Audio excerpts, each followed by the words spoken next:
No applause? You're all fired.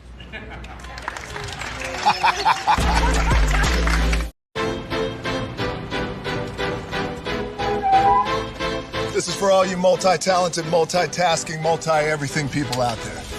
Take it away. Find your glory, write your story, fearless feet will carry you. Time you own it, take your moment, be a fire burning through. Hustling from night until morning, grinding it out, it won't be long. Feel your power, it's your hour, you inspire, you are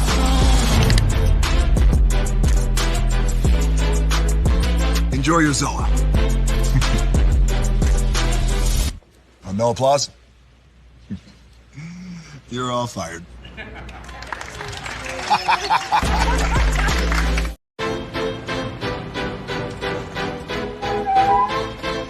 Now that you've reached the stage in your life where quality television is important, Nubian TV is a black network that speaks to your lifestyle.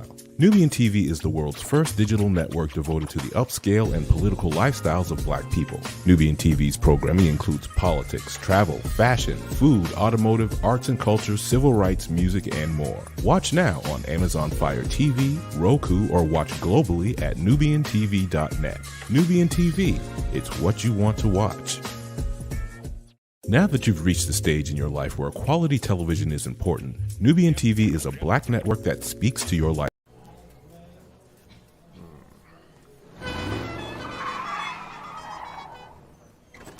Come with me if you want to live a more delicious life. Oh, maybe we should get in the van. In this world, we don't get to control much. The past, male pattern baldness. Leggies. Got one right now. The urge to pop that bubble wrap. But there is one thing we do get to choose every single day. What we eat. Welcome to the Sonic Department of Research and Deliciousment. We have everything you want, didn't know you wanted, and some things you didn't know were possible. Because we believe if you're not having fun, you're not living free. So come on, let's live a little.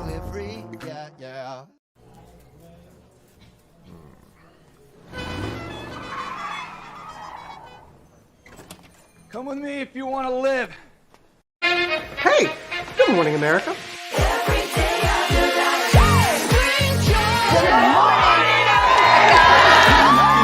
Good morning, America. Good morning, America. Good morning, America. Money. Are you ready? They are ready. Covering the biggest events in the country right now. There's a lot going on here this morning. It's always a good time. That's what the show's about. That's good. Really good. Very good. Coming in hot, Jimmy, coming in hot. It's far from elementary. Oh. Good morning, America. I'm not going to try to strut like Michael or anything. I have known George a long, long time. Have you ever gotten him to dance? Look at that face. You don't just see it, you feel it. I'm in. I'm in. I'm in too. I'll be there. I am here and so happy. I'm in. I'm in too. I'm in. That tells you something when Snoop Dogg's in. Michael, George, where? Ginger. Hey, good morning, America. Caesar. Just look at him. Politician. General. Author. Ruler. Man.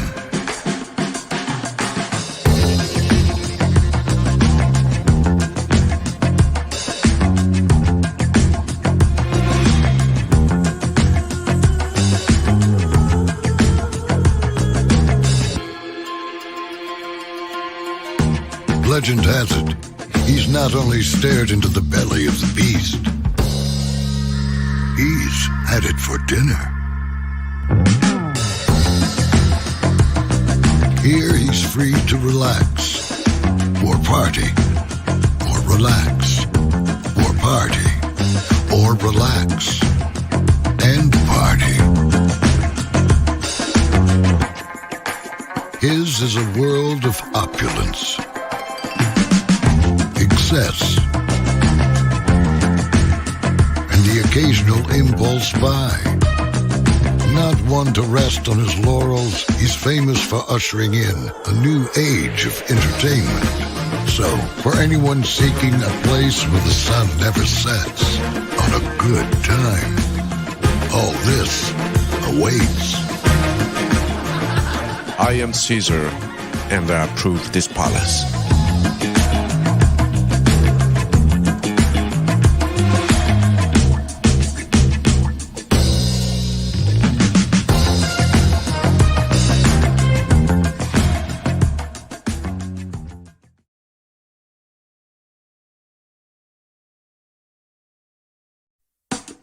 Caesar.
There we go.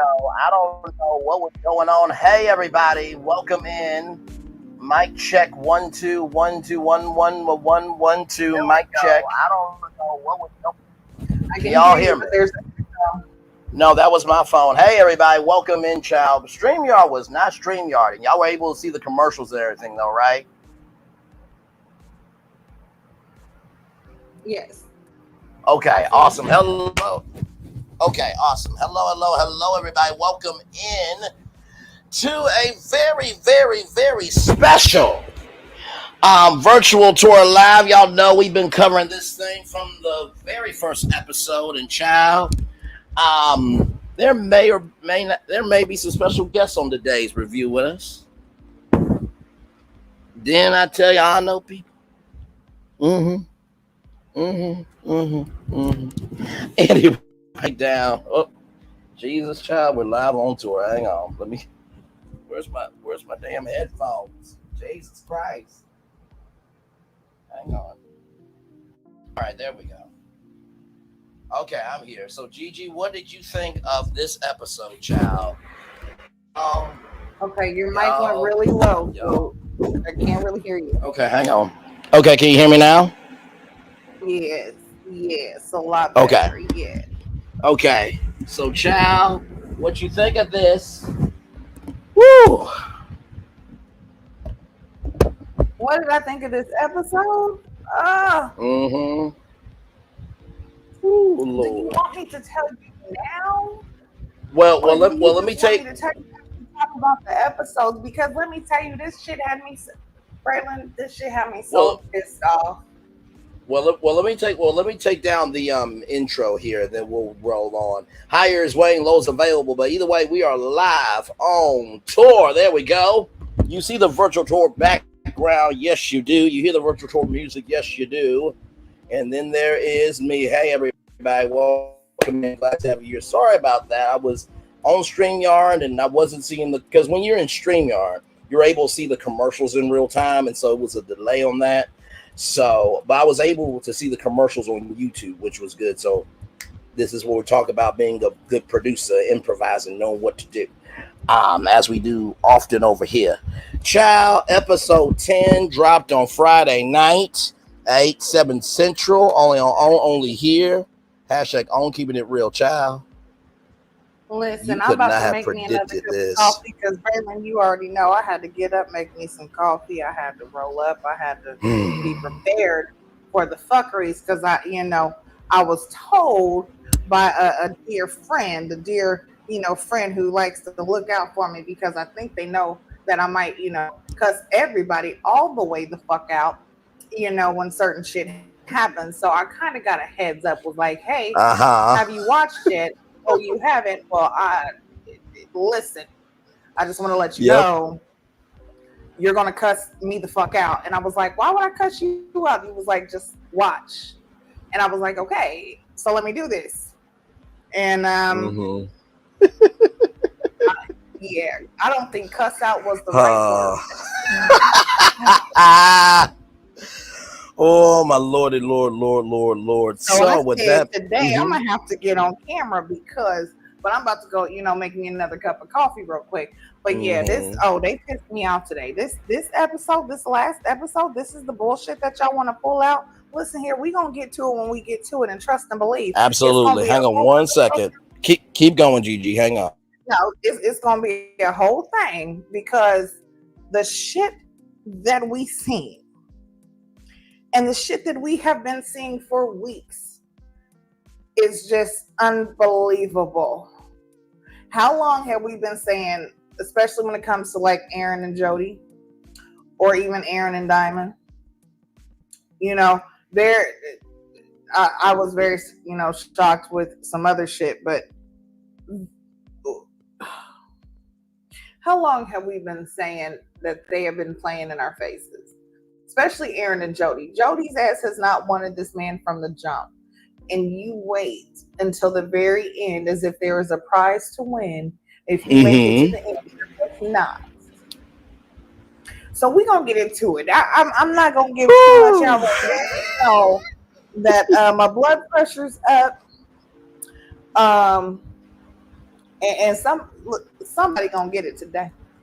See, somebody's going to get it today?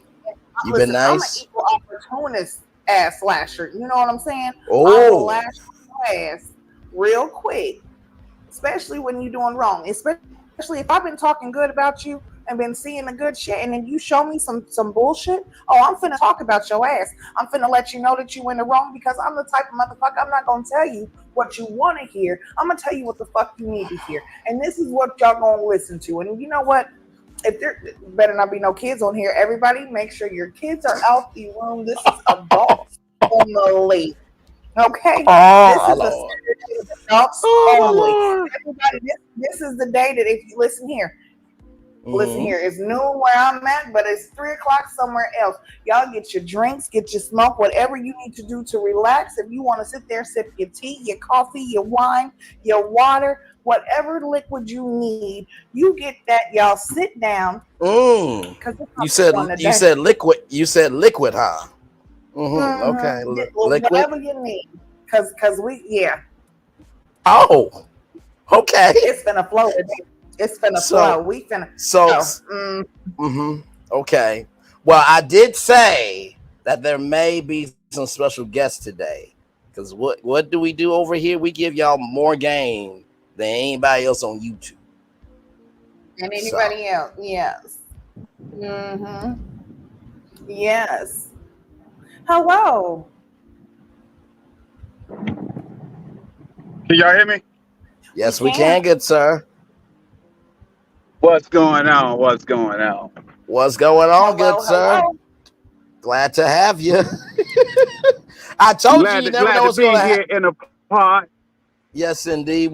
I told you never know what's going to happen when we're live on tour. So, Gigi, the reason why I told you to hang on was because, well, I mean, me and you talk. So I told you. I told you. I hope that he comes through. I said it when we was talking. I said, well, I hope we come through because listen here, I'd rather say some shit to you than when you're not around.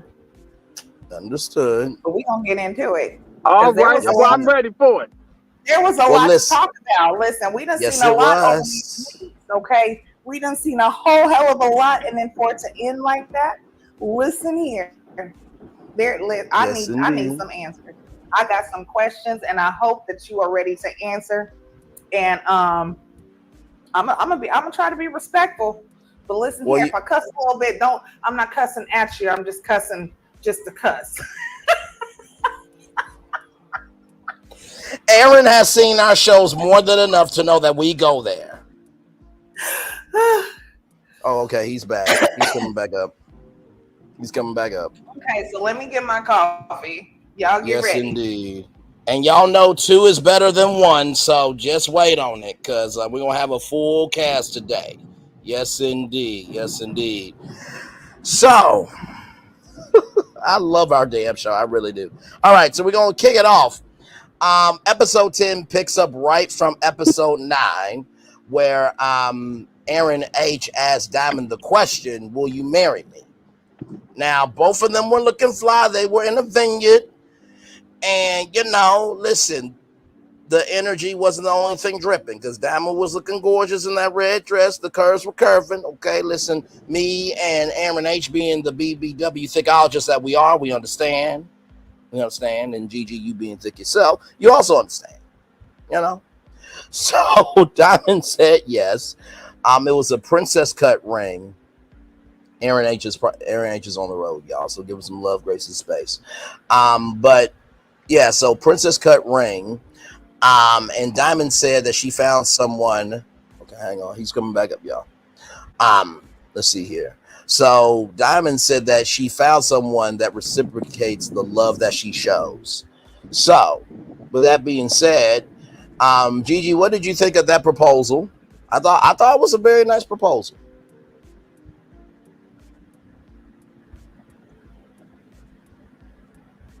Gigi, you there?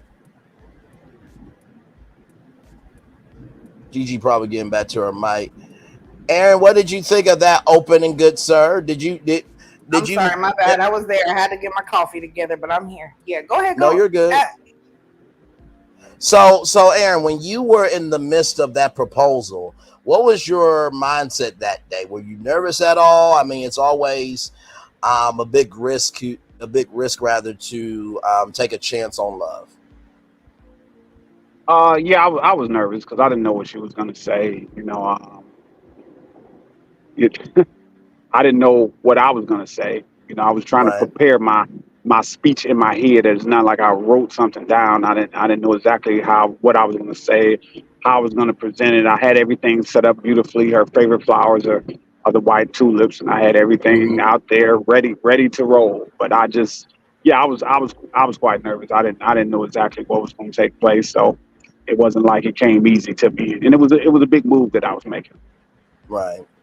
Because I mean, at this point, right, you've been together for 5 years virtually, and this is the first time that you are ever meeting. So there could have been a huge chance of her just saying no, because this is the first time that y'all are meeting. Y'all didn't have any time to just get to know each other as people.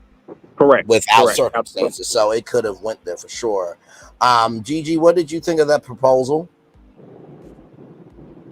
I mean, the whole setup and proposal was nice. You know, I will say that it was beautiful. It was, the thought process that you put into it was definitely beautiful. You could tell that you took your time, you thought about it. It wasn't like something that was rushed. But I can understand the nervousness because, as you guys stated, like that time really, even though you're talking virtually online, that doesn't mean that you know a person fully. Like, you more so know a person when you guys meet, when you see face to face, and you can actually see that person, be around that person. We've talked about it on here. Living in a house with someone, that's when you know someone. When you have to wake up to them, you go to sleep to them, you're around them 24/7. You know their shit cycle. You know what I'm saying? You kind of start understanding things and you start seeing things a little bit differently. So, I mean, with the proposal, I thought that it was beautiful. I really did. I was happy for you guys. And then the fuckery happened, but maybe not.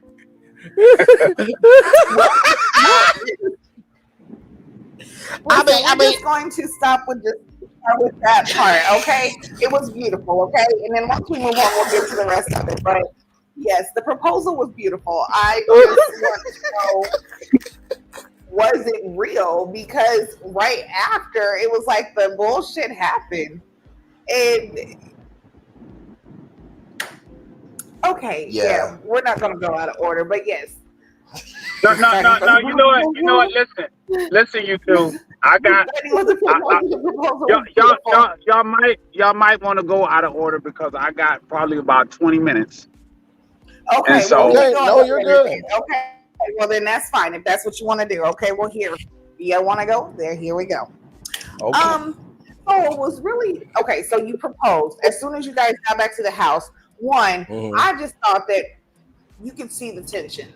People in the house really wasn't feeling y'all. We seen that, and when they showed you guys at the dinner and how, you know what I'm saying, nobody was giving y'all any type of acknowledgement, any, hey, you guys did a good job. Thank you for even being people just because you're here. Like, there was none of that. It just seemed like they skipped over y'all, but they was giving accolades to everyone else.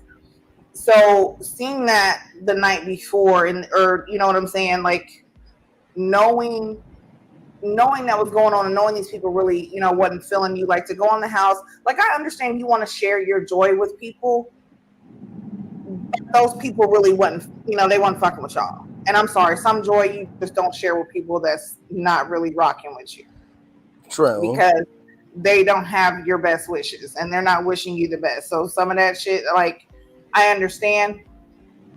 But yeah. But then y'all get to the house, y'all start calling family, telling everybody, which is great. But when you call your daughter Hunty, like, I'm gonna tell you, I love your daughter. I love your daughter to death because she that laugh set it off. She was so truthful for sure. And Dymond is up here too. Welcome in, Dymond. Good to see you. Hi, Dymond. Hello, everyone. Thank you for having me. No problem. I was on the phone I've spoke with Dymond a couple of times before, but I think just now was our first full conversation. And let me tell y'all something. Here's the thing about reality TV. You don't get everybody's soul from meeting them, virtually or in person. And I can tell you this from Aaron, commenting on my video to talking with them that first time, setting up the interview, getting to know them. They are as real as they are. Just like the people that we've came in contact with, I'm saying we because Gigi is just as a part of this show as I am. And I think y'all know why the energy is here because let me tell you something. I give my perspective from being single, but Gigi, she's been married. She also is a black woman. And also, too, Gigi can go there in a way that I can't. You know, because whenever I go there, I get chastised by y'all for some damn reason, even though I got the First Amendment to say what the hell is on my mind. But either way, glad to have you here, Dymond, for sure. Thank you. Yes, I have to let the record, I have to let people know, you know. No, for sure. So to Gigi's articulate point, she often does. Yeah, because I want to know actually when it comes to since she is up here, I want to know because we were just talking about how they got back to the house. That you're sharing the news with everyone, and we get to when his daughter actually gets on the phone and starts talking. In that moment, one, did you know about this, Dymond? And two, in that moment, how was you feeling? Like, what was your mindset?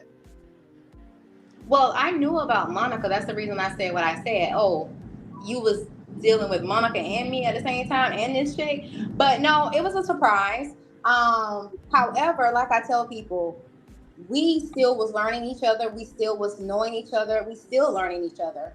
So I'm glad it came out because, like the Most High says, what's done in the dark comes to the light. So when you is his child, he's not going to let anything hurt you or come to kill you. He's going to give you discernment. So that's the reason I'm glad that happened. But that's not going to stop anything because it still haven't stopped anything. As you heard him say, she wasn't nobody, So it is what it is. Right. And I will say this, to add on to Gigi's point. By the way, hello, Phyllis Crawford, Dundee, Mama Dama, and Lynette Stiller. Welcome into all of you. I will say this, right? I think being peace in the valley is a blessing and a curse, right? I feel that it was like you said, Gigi. It was at the end, right? At this point, it's no point going to the house with drama because let's just say me and you were them, right? We're damned if we do, we damned if we don't. So, I would rather leave a good impression upon the camera. So that way, if we did do a live reunion or a taped reunion or a little check-in like Taronda and them did, we'll get to that in a little bit. At least we can stand 10 toes down knowing that we at least gave our best energy at the end to everybody. They can't come back at us. But I also understand your point, too, of sometimes silence is a whole response as well. Okay, listen, I understand all that, but let's go ahead and just skip to the end real quick because Aaron said, we got to skip around, so we're going to skip around. Understood. So I understand y'all getting to know each other, and all of that, and you said that, you knew about this, and in the end, he said, or Aaron, you go ahead and say if this was taken out of context, but Taronda asked if you were willing to give up your exes to make, Dymond happy or to make things work with Dymond, and you said no. Do you still stand by that statement? And Dymond, what do you say to that? Are you okay with that? Yeah, because that was a lot, bro. I ain't gonna front with you. Let me respond to that first. First of all, Dymond was like 3 steps away when she said that. We were in the same house looking at each other. She was like 3 steps away. I was looking at her. She was looking at me. We were in the midst of an argument, and I don't know how everybody else's arguments work, but sometimes couples can really go up under the belt and try to do things to hurt each other, during arguments. So I was already upset with Dymond. So when they said, would you give up your exes? Nope, sure wouldn't. Nope, absolutely not. I didn't really mean that. It's just we was in the midst of an argument when that happened. So they called us at a time, and we didn't even know that this was going on tape. At least I did. I didn't know that they were going to fit. Because if I'd have knew that, trust me, it wouldn't have went down like that. Because that's not how I operate. But yeah, I said that because we were in the midst of a terrible argument at the time. Matter of fact, it was me, Dymond, and her daughter. We was all right there when this took place. And so yeah, it it was just something that happened at the wrong time. Because if they'd have called us the next day, you wouldn't have got the same reaction. So let me ask this real quick before Dymond responds, because we do context over here quite often. So when you say that call, that you didn't know about the call, nobody in the cast got a call sheet or got an email from a producer saying, "Hey, Tarana's going to check in with you on this day"? Nothing like that happened. Well, no. What took place? I know Dymond. I was going to say you should have told him that, but I don't care. Well, what? Better not. I better not. No. Why not?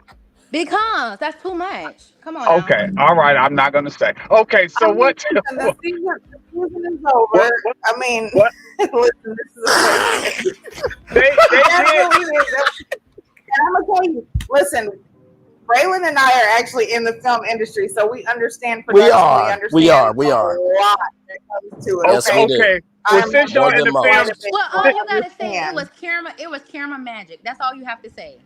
Oh, okay. Well, I've been in the world a long time, but in film and stuff. But this the whole thing. Yeah. Okay. If she want to go camera magic, it wasn't what it was on the thing. Since they in the industry, they know what I'm saying. So all I'm saying is, they had contacted us and said that they was going to call us or whatever, but they didn't say it was going to be a part of the show. They said it was an update. That's all what they told us. Yeah, we just getting an update from y'all because we invested in y'all and we just want to see where y'all at. You know what I'm saying? They didn't. We had no idea. At least I didn't, that it was going to be a part of the show, because I am never going to go, do that kind of craziness and knowing that it was going to be on TV. No, I wouldn't have did that. And I'm glad they didn't show everything, because my mouth was going. I was attacking him and he was attacking me. It was a lot of stuff that was said. Yeah. If they'd have showed the whole thing, we both would have looked quite crazy. So Gigi, you were saying something about the update part. They were getting raw reactions for basically clips for the after show. See, this is why we definitely need that 3-part reunion live. This would have mitigated a lot. 3-part reunion for you guys, because I feel like there's a lot of stuff that needs to be aired out. There's a lot of things that actually need to be without question. Like, you know what I'm saying? Like, I think you guys need to clear up. There needs to be some things cleared up, because we know how editing works. We understand that clearly. Yes, we do. And things can be taken out of context and to make a person seem a certain way just for certain, views, or to make an episode look a certain way, to give that appeal. But I feel like that 3-part live reunion definitely needs to happen, just for without question, context to be given, and for everybody to be able to, actually say some things that really happen, and not be able to, to feel comfortable to be able to speak, because I feel like there's a lot of truths that are being held back. Yeah, without question. And not to and what did I say to you, Gigi? What did I say to y'all? If this reunion don't happen, the reunion's gonna be happening on YouTube and all these damn interviews. And here we are. And to that point about the updates, this is how I thought about it. Now, I didn't expect the update that we got. I knew it would be some type of update, but honestly, I was thinking it was gonna be on OWN's YouTube channel. Like Aaron and Dymond update. I was surprised when I seen it. I was just like y'all. When I seen the TV and it came to a commercial and they said the next thing was going to be this, I'm like, what? I was surprised myself. Wow. I had no idea. Wow. Nothing. They gave no ink. Oh, yeah. I was surprised. I love how the ending was. Trying to get real reactions. Right. Oh. Dymond, you were trying to say something? Yes, I love the ending, because like it showed us, we started on, social media. So we ended on social media. I love that part. However, I missed the dressed up part. I wanted to dress up. Come on now. This is Dymond. No, very true. And you know what? Listen, you were still looking good. I ain't even gonna lie, girl. You were still looking good. Don't even trip. Thank you, boo. That's my style. Absolutely. Shout out to Mr. Runway, John Pierre. That was my stylist. All of him. Yes. Well, there you go. That's what's up. Shout out to John Pierre. Shout out, because baby, he had you looking right. Okay, because I said, oh shit. Absolutely. Thank you. And you know what is, and I was saying to Dymond and Aaron, you know, before getting on live with you, beautiful Gigi, and virtual tour family, legendary tourists in the worst legendary Alpha MC, that if you look at this show, this is a very historic show in the world of reality TV. They have blended virtual reality with reality. Number 2 was black people to do it. And number 3, 4 million total viewers watch this show. Shut the front door. Look at in the first season. Yeah. So God. Yes. Open up the back door. You guys are damn near owns new #1 show. Without question, hang on. Let me pull up the article and make sure, because y'all know. Listen, I'm glad you telling us that. We would have never known. Appreciate that. Thank you. Listen, Gigi will tell you, I'm a nerd about media. Believe you me. I keep up with everything. Hang on one second, because I'm going to bring up the article real quick. Hang on. Let me see. Gigi, you are so beautiful, queen. Thank you she so really much. Is. I appreciate it. I said, I'm coming on camera. Normally I don't, but I said, no, today the fuckery was real. I couldn't. I said, no, not today. So here it is. Absolutely. So here it is from Deadline. Owns freshman dating series The Never Ever Met scores early season 2 renewal. And then there is the fact right there. Hang on. It's a touch screen, so y'all give me a moment. But yep, right there, has been watched by nearly 4 million total viewers to date on the cable network. So yeah, y'all caused that history to happen. So there you go. Yeah, look at you guys are definitely ahead. Yeah, won't he do it? Won't he do it? Won't he do it? And honestly, and let me say this too. I think that go ahead, Gigi. I'll follow right after you. Go ahead. No, go ahead. No, because I was going to say. Okay. This is how real we are on camera, okay? And we also talk like this off camera. There is no switch up except on camera. That's why they call me Dymond a real deal, because of what I keep seeing. Absolutely. The only time I'm too old for the fakery and the fuckery. Listen here, I got kids half these people's age. I got college tuitions to pay for. Ain't nobody got time for this bullshit. I got real life problems. Absolutely. Okay. Yeah. The only time we ever Absolutely. The only time we ever switch up is when we're live. Because the jokes and the buffoonery and the comedy, we don't rehearse that. We don't rehearse that at all. That just happens. No. As it should. But to your point, Dymond, about how and that was a very observational point of you guys started on social media and you ended on social media. But also too, imagine, if you will, if everybody, taped a house scene right at night and all the Volvos were going down, all that taped, and then we're live in studio with all of you being in real life, because it went from social media to real life. That would have been cool too. Yeah. I like your point though. That was a very observational point. I didn't think about that. Well, maybe if you guys still would have been good.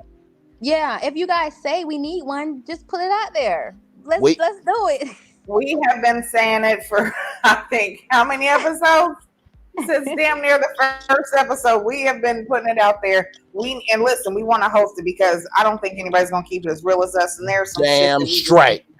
We have been the ones who have been covering the show. Braylon's the one who wrote the story on the show, even coming out before it even happened. Absolutely. And we have been covering it since episode 1.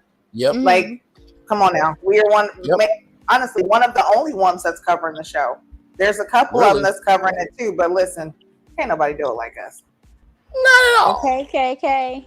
I know Aaron told me about you guys, but I never caught your episode. I'm sorry, your segment. Oh, but no, it's okay. I did hear of you guys. So we actually cover a lot of shows on OWN. We cover Ready to Love. We've covered The Never Ever Met. We cover Love and Marriage Huntsville. Child, it's a whole lot. Yes, it is. I was literally subscribed, so I'm in there. Awesome sauce. Thank you so much. Appreciate that. And by the way, y'all, I told Gigi this. Now, this is how real I am with y'all. I don't tell y'all everything, But do y'all remember when we talked about Ready to Love and how it could be a 4-hour programming block? Y'all do remember Millie came by because I reached out to Jackie, right? I do have Jackie's email. Yeah. I think season 2 should be a 4-hour programming block of the Never Ever Mets. Countdown pre-show at 7/6 Central. Do episode at 8/7 Central. Official after show at 9/8 Central. Then the fan after show at 10/9 Central. 4 hours of the Never Ever Mets on own. Listen, don't play with me. Don't do it. Right. Don't do it. Braylon, they ain't ready for the idea. No, because it would be. Yes, go ahead. I was gonna say, Shalia W said, "Dymond, you look younger and pretty without all the makeup." Absolutely. Thank you. I appreciate that. And I did not catfish Aaron because that's what he was afraid of. I look good without all with. Thank you. I didn't think he was catfishing me, girl. Get on out of here. He was a catfish. I didn't say that. He could be catfishing me. Y'all heard that. Nowadays, you gotta worry about that stuff. You have to worry because yes, indeed. And it's so crazy because honestly, we are old enough to tell the truth. Why are people still out here lying and hiding and playing who they? I don't know. You know what? It's not about catfishing though when it comes to that, because you have to admit that people can look one way on a picture or even video, and then when you get in person, you see other things that you didn't see. Then it could just look different. Like I told her, I said you could look totally different when you got in person. She didn't, but she could have. I mean, that's always a possibility, but I always say rest in the truth that person is giving you until they show you different. That's it. Right. Exactly. You know what? I think the fear, especially for women, be like, you see the man and, oh, you look real good, you look real nice, but then you get with them and they be short as shit and you like, fuck, I knew there was something. See what I'm saying? That's what I'm talking about right there. You know, we're talking about being short. Say that again. I said, or like they talk about people, being a hat fish. You wear hats all the time, but then you take it off and you're like, ooh, and you put it back on. Right. Or this. You look fine on the picture. Or you could look fine on the picture. You can look fine in the video, but I seen you in person. I didn't realize you smelled like a fish bowl. I didn't know that. I could smell you through the thing. I'm going to sleep. Night, y'all. Listen. This is not smelling that. You couldn't smell it then, but you smell it now. Right. I understand. Right. Need to see you in person. Or listen. Everything happened. Oh, child. And you know what? Have some stories listen, without question. And you know what? I will say this, right? I think what this show really goes to show is that whether you meet in real life through a TV show, whether you meet in real life without cameras, everybody is struggling with dating. That's what this show really showed. Real talk. That's true. That's so true. You know what I mean? So I can say that about Aaron and I. You saw that big fallout, what we had, but it shows that we are real. We got back up. We didn't let it go. We fighting for it. A lot of people don't want to fight for relationships no more. A lot of people don't want to fight for marriages. So you guys are together at this time? Absolutely. And the thing is, people look at our relationship. Listen, this is my take on what. Go ahead, Aaron. I'm sorry. People look at. We gonna just say our relationships are just put out there because we're on TV, and they'll say something that I did, or you yelled at the girl, or you did this, you did that. And I tell people this all the time. I said everybody has struggles. Your struggle may not be my struggle, but you got one. You got one. We all got a struggle. So don't downfall because you got a flashlight pointing at me. If you notice, if anybody has a flashlight, it's pointed straight ahead. They don't point the flashlight back at themselves. They point it straight ahead. So your flashlight is on me because I'm on TV and you see my struggle. But if you really think about it, you have a struggle too. All relationships have struggles. My mother and father have been married for 61 years. 61.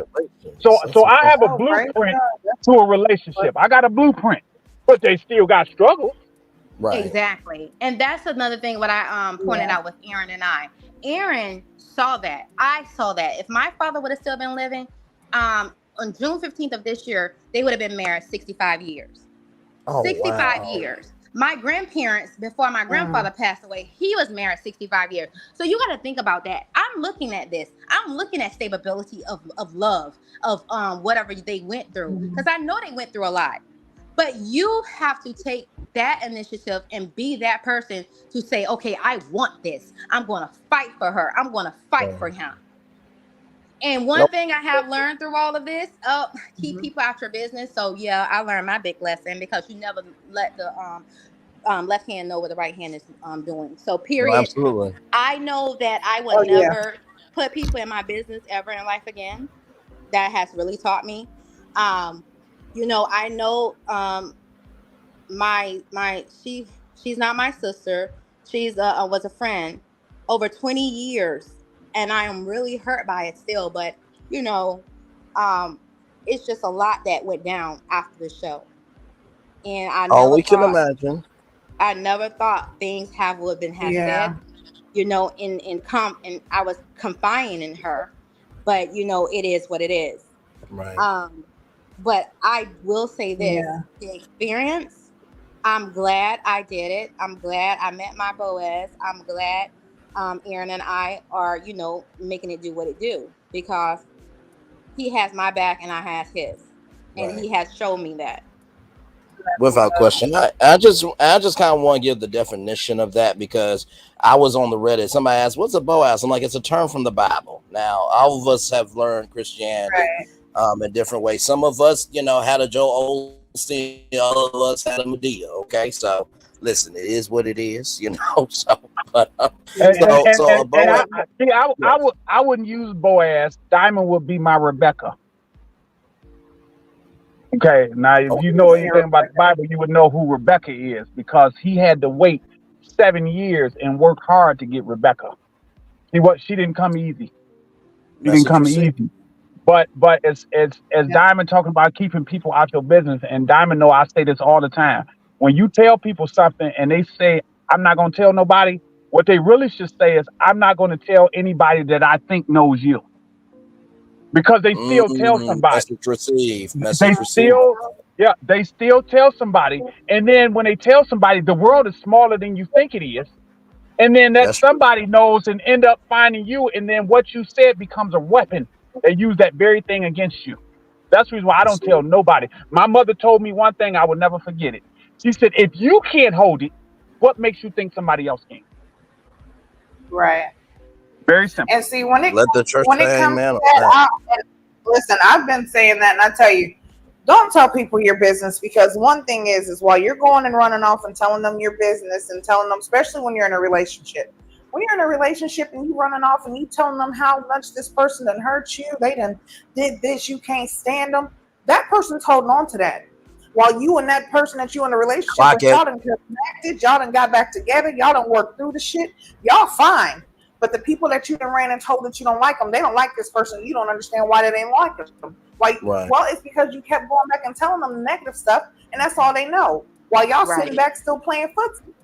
Right. So now you know, keep people out of your business. Yeah, exactly. And I'm gonna say this when it comes to marriage, because this is something that I'm really strong about.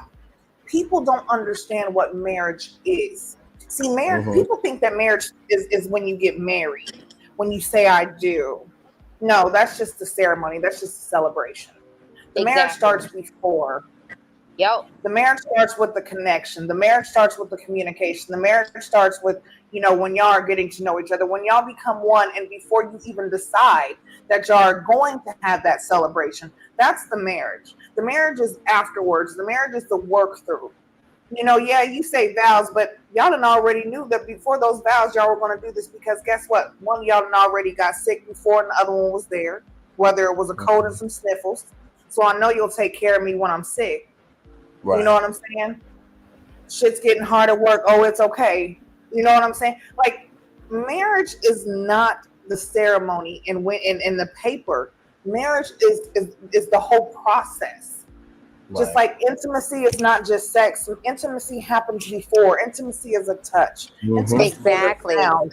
Intimacy is a lot of things, and people don't understand that. So yeah, people like you guys understand that this is not, you know what I'm saying? This is not a race. This is a marathon. You know what I'm saying? You guys are in it for the long haul. You're not trying to just get from point A to point B. Right. You know what I'm saying? Without actually going in a straight line, y'all. Shit happens. Yeah, we all get deterred sometimes, but y'all still know that you're going to point B. You understand? So Correct. yeah, marriage. Without question. What marriage truly is. No, for sure, and very well said. And honestly, what I've come to realize is this: if your mindset is getting bigger, maybe you need to see what else needs to be small. Because there's a quote from Bishop T.D. Jakes that I have played on this channel where he was at MegaFest with Oprah Winfrey when they did Life Class. And I wish they would bring that show back because the world could use it right now. But he said, Wallow. No, go ahead.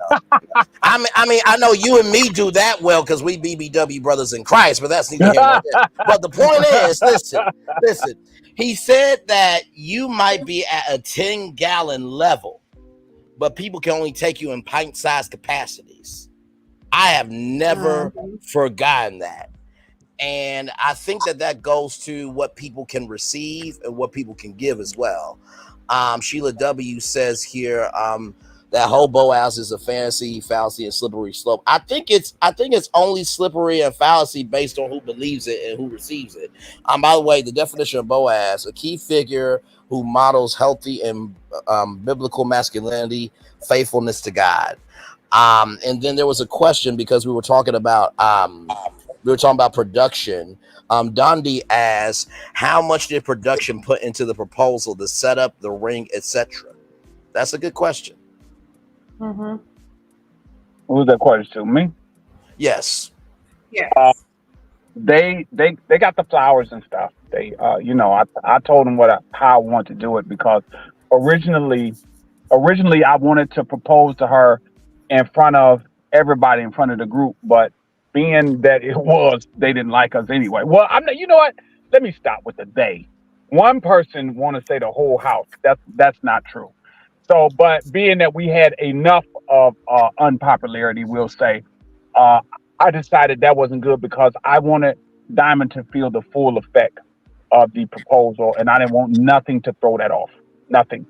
So we decided to do it on a date. Yes, production played a big part of that because I gave them the whereabouts. They gave me a few options. They would give us options, so I chose an option. I told them the flowers. I told them the candles and the champagne and all that kind of stuff. They took me to get the ring. A lot of that was out of my pocket, but they took me to get the ring and all that kind of stuff. So production really did help on that. Let me say this about production.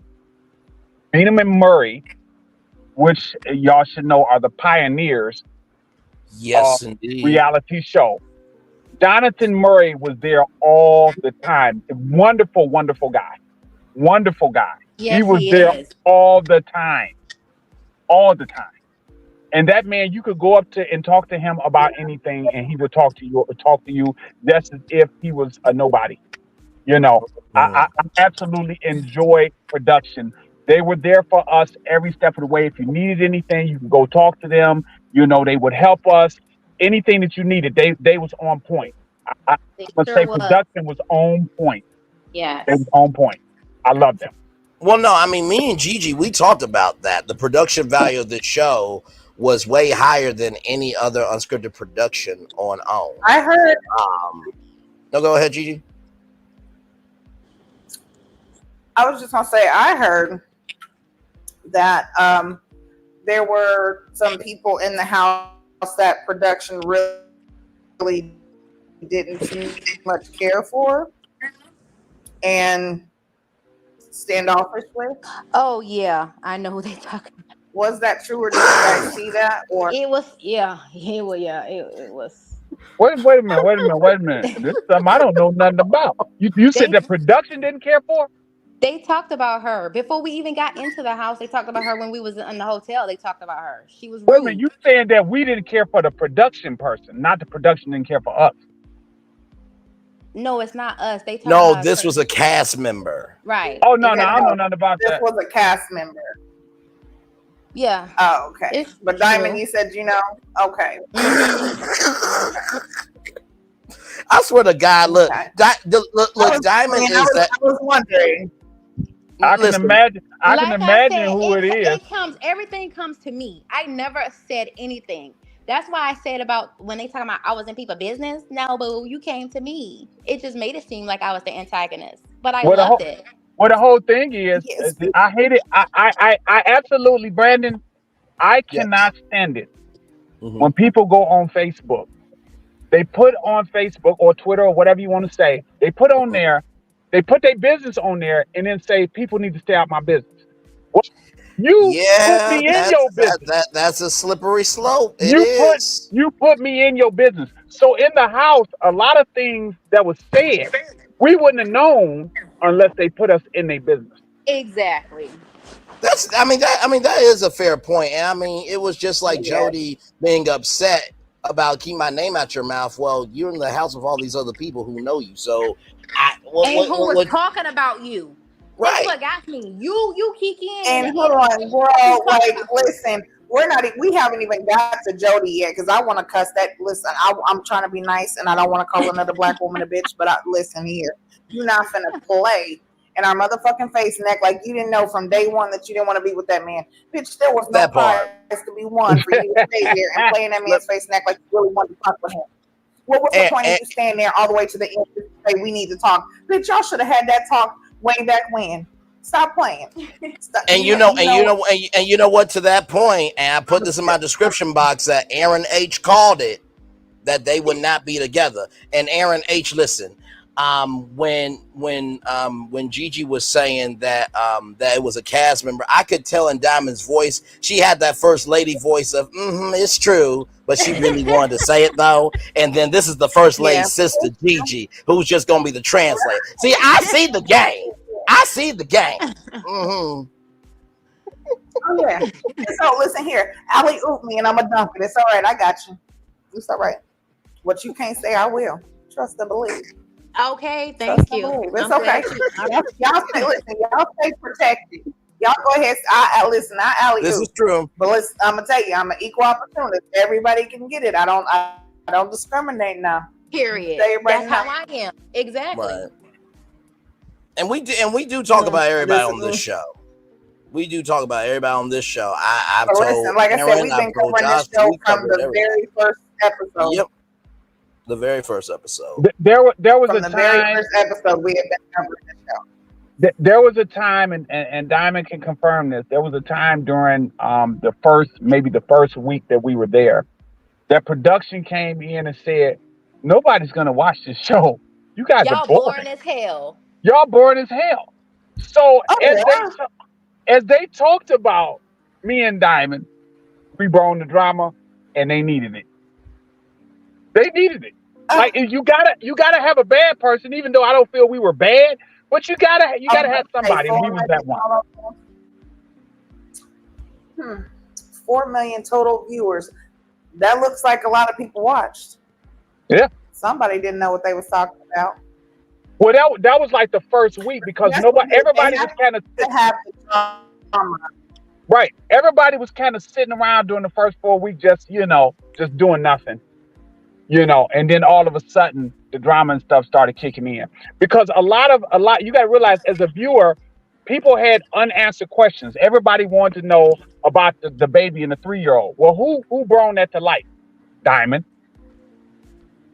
She brought it to light. What they wanted to know anyway. So she asked, so what about this 3-year-old baby? So yeah, it had to happen. Yeah. Okay, listen. So since we're talking about it, okay, so there were some things. There's been a lot of stuff said. Yes, it so has. We did see that you guys were in the house, especially in the beginning. Like you guys were trying to help out the other couples because you guys were the oldest ones in the house. You've been experienced. You know what I'm saying? You guys know some things. And once you grow and you actually learn lessons from your past and previous mistakes, you kind of are, qualified to help in certain ways. Now, if they don't want the help, that's on them. You say your piece, you're going about it, whatever. Can I bring up a point just to add to that real quick? In the first episode, now y'all correct me if I'm wrong, but in the first episode, I think it was Shay or someone said, "You're the older gentleman. Can you teach these men to be gentlemen?" Yes, I could be wrong. I think it was She Alexis. sure did say that. She sure I think did. it was Alexis that said it. No, Shay said that. Oh, was Shay? Okay. So listen. The show is over. You can't come after me, Shay. It aired.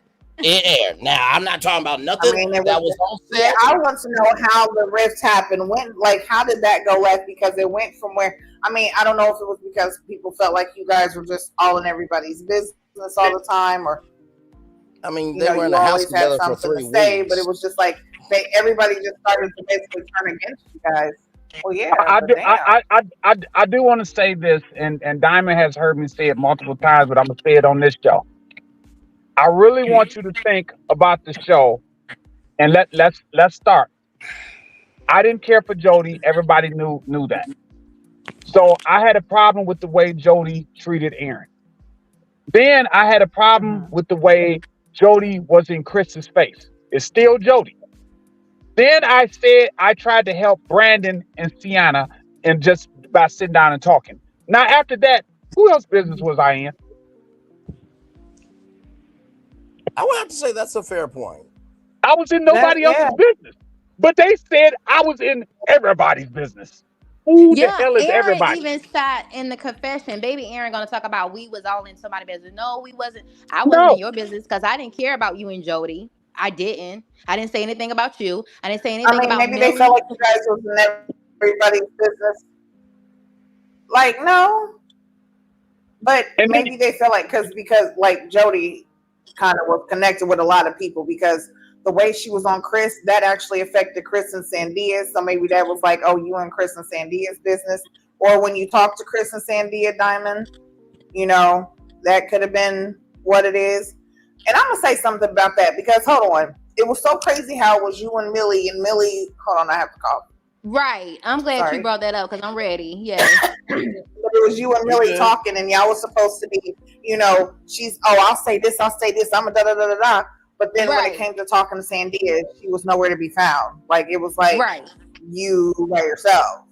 That shit I didn't like. That to me was fake. I was not feeling that because I was like, oh, she left you out there. And then when you called it out, she still was kind of quiet, not saying nothing. Right. And then she wanted to get the big chest and go after Chris. Why? You should have been did that when we was, talking. And they came to me. When I was out there by it myself. could have been. Right. I was out there by myself. Sandia and Millie came to me. And I was trying to protect Jody again. I was like, no, you guys shouldn't go to her like that. Let's wait. You saw what I said. Let's let her talk to her by herself. And if she needed us, I would be there. That's how that went down.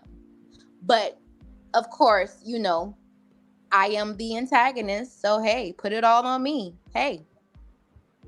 And I will say this too. Another human moment from that was when Dymond said that she felt alone. And, when and that was referencing Aaron H, not saying anything. And, me and Gigi debated this before we got on for one of our tours that we do together. And I understood Aaron H from this aspect. When a woman is speaking, you let her speak. Woman with woman, you let her speak. However, when she is by herself and she knows that you can come through, she is expecting that too. So I saw both sides of it and Gigi has seen me go off before when it comes to the people I defend on YouTube and the people I love. Like I said, at this point, if you are doing good, I'm the best one on your side. If you hear Braylon Lee, but if you did bad to people, I'm the worst one on your side with Braylon Lee. It's no gray area with my name. And I think for Dymond, she just wanted Aaron to just define black or white. Just define it. Just to be able to say, yeah, that's true. Like he could have just said, Aaron, I'm not, trying to speak for you, or I'm just saying, as a woman in that position, having your man just stand up and say, she's right, or I've seen it, or you know what I'm saying, baby. Even if you're trying to calm her down and say, listen, baby, what you saying is true. That is very well true. Well, but let's not talk about it right now. You know what I'm saying? Here's how I felt here's how I felt at the time. I'm saying at the time. You have Dymond and Jody kind of going at it. That's two women arguing. If I say something, that starts something different, because now that's going to turn from 2 to 4. Because if she's arguing with Jody, Aaron should say something. Baby Aaron should say something. Now, if he says something, now I'm on him. Now you got 4 people arguing. The 2 women is arguing, we men pretty much stay out of it. Like, Dymond can hold her own. She didn't need me. So I felt I didn't need to say nothing, because she said what she said, and that's it. What's understood don't need to be explained. She said it. So I was done with it. So when she called me fake, I'm looking like, what? I'm gonna tell you, even though she's strong, because as a woman, we're always strong. But guess what? You could have just stood up and stood next to her, because that showed unity. It showed that you stood with her and what she was talking about. You know what I'm saying? You didn't, even if you didn't want to say a word, because she had it. You still come stand next to her and let her know that, listen, we are still united, and I do agree with you, and I stand with you on what you said. That's right. Just because she's strong doesn't mean that she didn't need your strength at the time. Now you see how the editing, they made you wait a whole nother week to see me go in that kitchen and do what I did. But I'm here to tell you that happened 3 to 5 minutes later. 3 to 5 minutes later is when that happened. That happened back to back. You said I was fake. I walked right in that kitchen. No, I'm not fake, because I say what I need to say. But then now people want to say, oh, she put a battery in his back. No, she didn't do that. And all of them was fake, because if they showed it, because that's how I found out all the guys was talking about it, because Aaron told me, just like when Josh go back telling Shay stuff. But I didn't say anything. But then when I saw Jody started saying some BS, and I wasn't gonna back down. My thing is, they was all talking about you, all of them, every last one of them. But you want to be all big and bad and want to try to come for me, but you couldn't come for me, boo, because like I said, everyone was not lying. If everyone's saying that and they was talking about you, it was the truth. They see it. Even Chris said it out of his own mouth. How he was doing Jody. I mean, how he was doing Aaron. Come on now. And the funny part was, what people didn't know is Dymond from the beginning was Team Jody. She was on Jody's side at the beginning. I was the one that was against Jody the whole entire time. Dymond kept saying, no, she cool. Yeah, I sure was. I say, leave the girl alone. We all seen how Jody was. We definitely all seen how Jody was. And like I said, we seen the fakeness, because when you and Millie were sitting there talking to Sandia, when she came to you guys about the problem that she was having and how she felt about the whole situation, I felt like that was fake in itself, because she knew what was going on, and she knew that Sandia was uncomfortable with how Chris was with Jody. These were her words. This is something how she felt. These were her emotions, not anybody else's. Exactly. So for her to come to you guys and say these things, it's like, hey, okay, well, as women, we can stand with you, and if you need us, we're here for you. But then when it came to it was only you.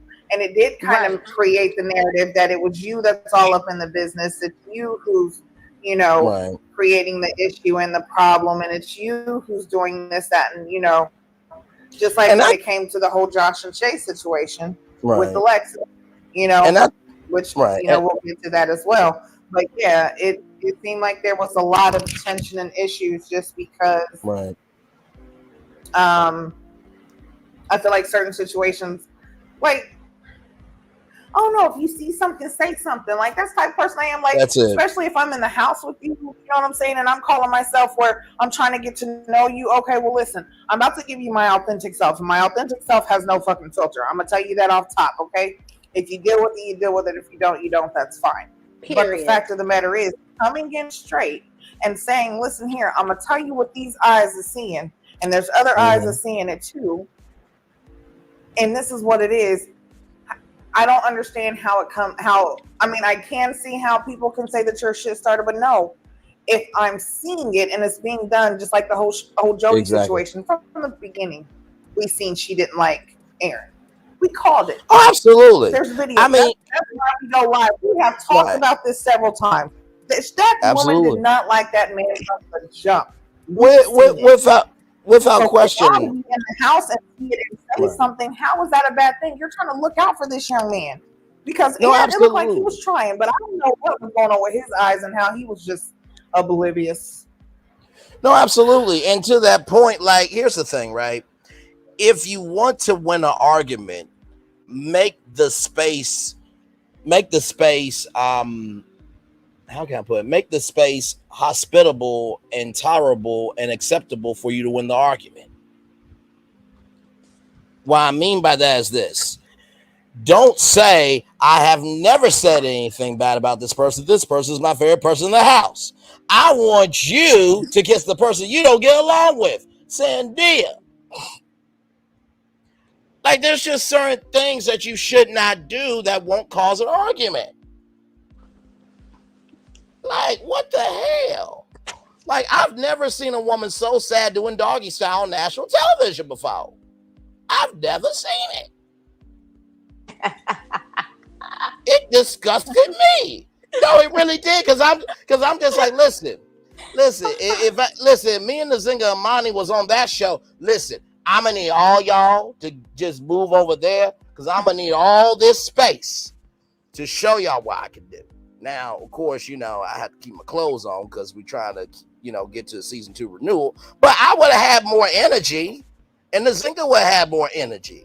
But that was just sad. Not to mention, too, the kiss from the photo shoot, you felt nothing. So when Aaron and Dymond are saying there's nothing here, you are giving circumstances that validate their argument. What the hell are we doing here? I was always speaking fat. No, listen. Jody was closer to being Aaron's stepmama than what she was being his woman. Because when his daddy came, honey, them titties came out, them legs was out, and she was happy and giddy. Let me tell you. She was finna be somebody's stepmama that night. She would have gave it to his daddy quicker than, listen. His daddy touched her more than what Aaron did in that entire time. I can guarantee you that. If his daddy would have pushed that bed next to her, she would have did one of them. Just you ain't right. You ain't right. Your ass ain't right. She would have showed her sexology, what she learned with his daddy. Oh my God, that sexologist! Please stop. Listen, we ain't even gonna talk about that because she's a fake sexologist. And honestly, I don't want to get on Jody and Aaron because listen, I'm trying to keep my nerves because I told you. Listen, I didn't know y'all was coming up today because Braylon already knew. I watched the episode and I was on the phone with him when I was watching the episode. Okay, she was. When it got to the part of Jody and Aaron, when I say I cussed the motherfuckers out as if they was right there. Right, she really did though, and I was just laughing my ass off because it's like she's not telling no lies. And one of the biggest moments that really made me upset. And Gigi, you are such a good sport. Now let me tell you something. I know I'm a legend, but when I say Gigi Nine is going to be somebody out here, I'm not just saying that because we work together. I really do mean that. Because she had no idea that these two were coming. Although she does know that I told her that I do know Aaron. So listen, it was a possibility. But we doing good on it. y'all get me because this is just who the fuck I am. Okay, so Absolutely. y'all What's just our going question? to be able to be here for the cussing out. Listen, I was gonna cuss at some parts with y'all, but y'all done cleared some shit up, so now I can kind of cool down. I thank y'all for that because I was gonna go in too. I was like, oh, so we gonna propose? And then say some bullshit like that? Oh, so wait a second, you got her crying? Okay, so you for real? Oh, okay. Okay, just wait. I mean, for the record, I was sitting there. We couldn't. Absolutely. I couldn't even talk about. Look, I couldn't even talk about what I seen on the episode because my words. I was lost. You know what? Her I'm mouth. gonna save it for the show because. Yep. Her mouth was not mouthing at all. And it's rare for Gigi and me to be mouthless. There was a moment with and by the way, y'all, welcome in. Yeah. I know what y'all are thinking, like, wait a minute, isn't this the after show? Well, it's after the show. It aired last night, 7 Central on only here, #on keeping it real. And we're just shooting the breeze with Dymond and Aaron H from the show. So we are still gonna review the rest of the show. Don't worry, we just doing some family business. One moment that really pissed me off was that hot seat segment. And when Aaron H said, so you mean that a couple could experience something away from everybody, it could still be real? Bruh. That wasn't Aaron H. That was the other Aaron. No, I'm sorry, Aaron J. My bad. Bruh, it's a lot going on. But y'all know the damn moment, okay? Yeah. But I thought, you motherfucking piece of shit. You really thought you had that. Sir, sir, if I was the co-host, wait 1 minute. Jody, what was one moment that happened away from the house that was real to you? We'll wait. I'm still waiting. Wait, but no. Your man who thinks he's a man just said that moments can happen away from the house that are real. So I'm waiting. But don't we have no. You don't run this. Murray Productions runs this. Toronto runs this. I run this. Owen runs this. You're an employee. We're the fucking masses. If you really want to go there. I am waiting for one fucking ass moment when you had a moment with Aaron J that was real. Okay, let's roll on. See, I told Gigi that thank God I wasn't the co-host because it would have been a different show. Okay, listen, y'all. My customer's here, so I gotta go. Dymond, I love the hell out you. I enjoyed being on the show. You know, I'm quite sure other stuff will come up, and I'm gonna join y'all again on something else just to let everybody know Dymond and I are not going by the wayside. We have a lot of stuff coming up. You're mute, Gigi. Can you hear me? Yes, we can, but you're mute, Gigi. Okay. Yeah. I don't know what she's saying. She's still mute. Hang on. You're mute. Hey, you Millie Vanilla, you're Panamaning, okay? Go ahead, do it. Hang on. You're mute. You're mute, Gigi. You're mute. Child, yeah, let me do this. I can't hear you laughing either. You know sign language? Okay, wait a minute. Hold on. Hold on. Wait, you just open your mic again. Wait, what's happening to your mic? Yeah, girl. I don't know what's going on with you, girl. Go out and come back in or reset it. We'll be here. It's the devil. The devil trying to silence you. Hang on one second. Oh my God. Oh, wait a minute. Now that's a little rated X right there. Remove that camera. Listen. Yeah, see, I see you, Brandon. You got you a BBW on the side. I see now. She done moved that camera. Now I see. I was bland, but now I see. Listen. Honestly, tell you the truth, one of my so while we have a moment, one of my biggest dreams, and I said this to my friends, is I want to host Miss Curvy Universe or Miss Universe. And my friends are like, why do you want to host that? Well, because I think it's about time everybody deserves to be seen. And then one of my friends said, well, you would just fraternize with the contestants. I'm like, first of all, there's an NDA, okay, that you got to wait for a year. And number two, I'm a professional when I'm on camera. Hell wrong with you. Now, just because she's an option don't mean that doesn't mean I should be able to take it. Because last thing I need is her wobbling to the stage to answer the question. That's it. We don't need that shit on live TV. What the hell wrong with you? All right, y'all. I got to go. I love you, Dymond. I'll call you in a minute. All right, love you. Okay, love you too. Gigi, you good? So, still your mic. I cannot hear you at all. Might have to reset it. Hang on. Go ahead, Dymond. Go ahead. We're good, y'all. We're good. Go ahead, Dymond. Well, I was gonna say, I don't know if you're done with me. If you still want me to stay on, I can. Oh no, you can do whatever you want to do. No, you're absolutely fine. Oh, okay. Can you hear me now? Now we can. Yes, we can hear you now. We didn't know what happened. Okay. Okay, so my other mic died. Okay, that's what happened. Okay. So, Dymond, I do actually have a question, and this is something that was said, it was said in the house, and we've seen it actually in the beginning of the episode. It was saying that you guys, like you and Aaron, never helped do the dishes. You guys didn't cook. Oh, I'm glad you brought that up. It was brought up on the other show. That was not true.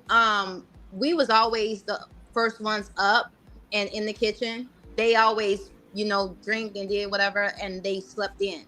So of course, when they wake up, they didn't see no dishes. I always was doing the dishes. Always. And that's the reason I stopped, because I was like, no, I'm not doing it no more, because we are maids around here, and I'm not nobody maid. Right. But I was not going to be cooking in no messed up kitchen, because I was cooking for Aaron, like Aaron was cooking for me. Right. Okay. Well, thank you for bringing that up. Thank you for bringing that up. No, you're not going to have me. Yeah, you're not going to have me out there on national TV saying, "Tell me I never did dishes." No, that's a lie. Right. I could tell you people who ain't do dishes, but it is what it is. I'm done. I'm not a child. Right. Yeah. Gigi, what were you saying? What were you saying when you were on mute? Because we couldn't hear a thing you were saying. Oh, I was just telling Aaron to be safe, and I was going to ask Dymond some more questions. So I'm pretty sure that, she could relay the questions to him once, we're done. I also want to ask you a question, Dymond, about when you guys were sitting at dinner, right? And everybody's going around the table and they're talking about their experience there, and they're talking about, the accolades of everyone else, but they left you guys out.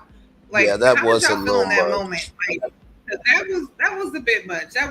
That was crazy, and I felt honestly, I felt disrespected for y'all.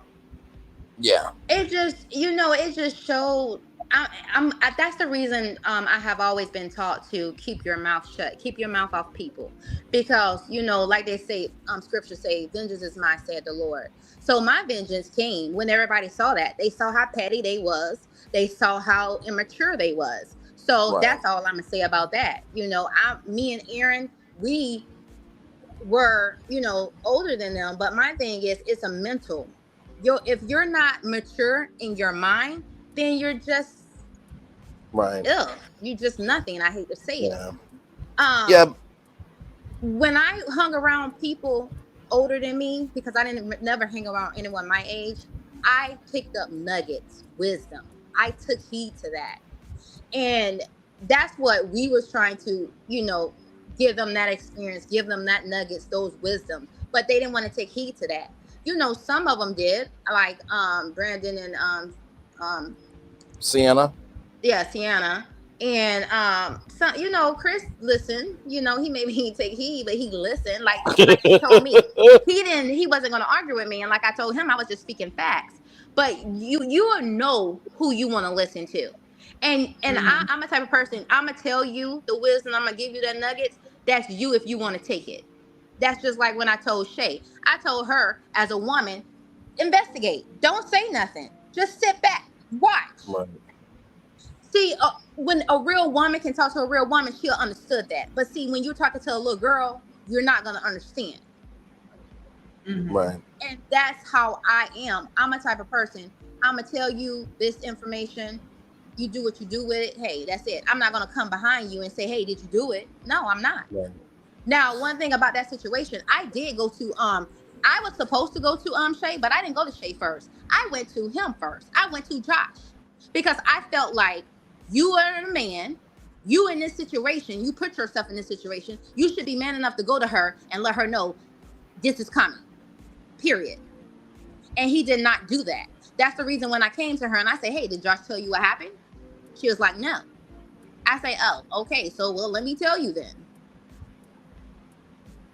And I definitely understand that point of view of taking it to that person, right? Especially if they were in that situation. My only thing would have been, I would have went to, how can I put this? My mom has always said this. Sure, a black mom can talk to a black son, but there's nothing like a black father talking to a black father.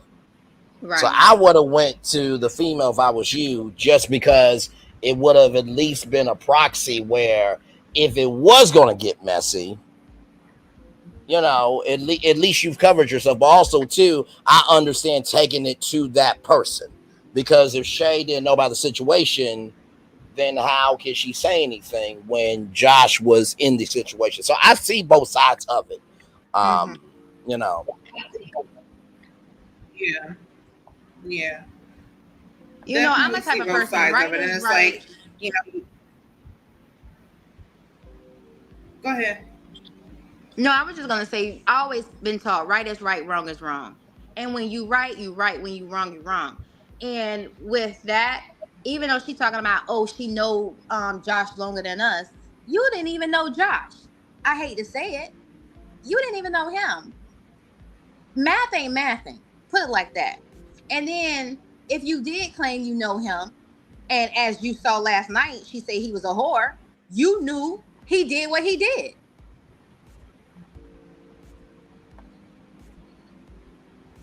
Yeah, she did say. Yeah, she did say that.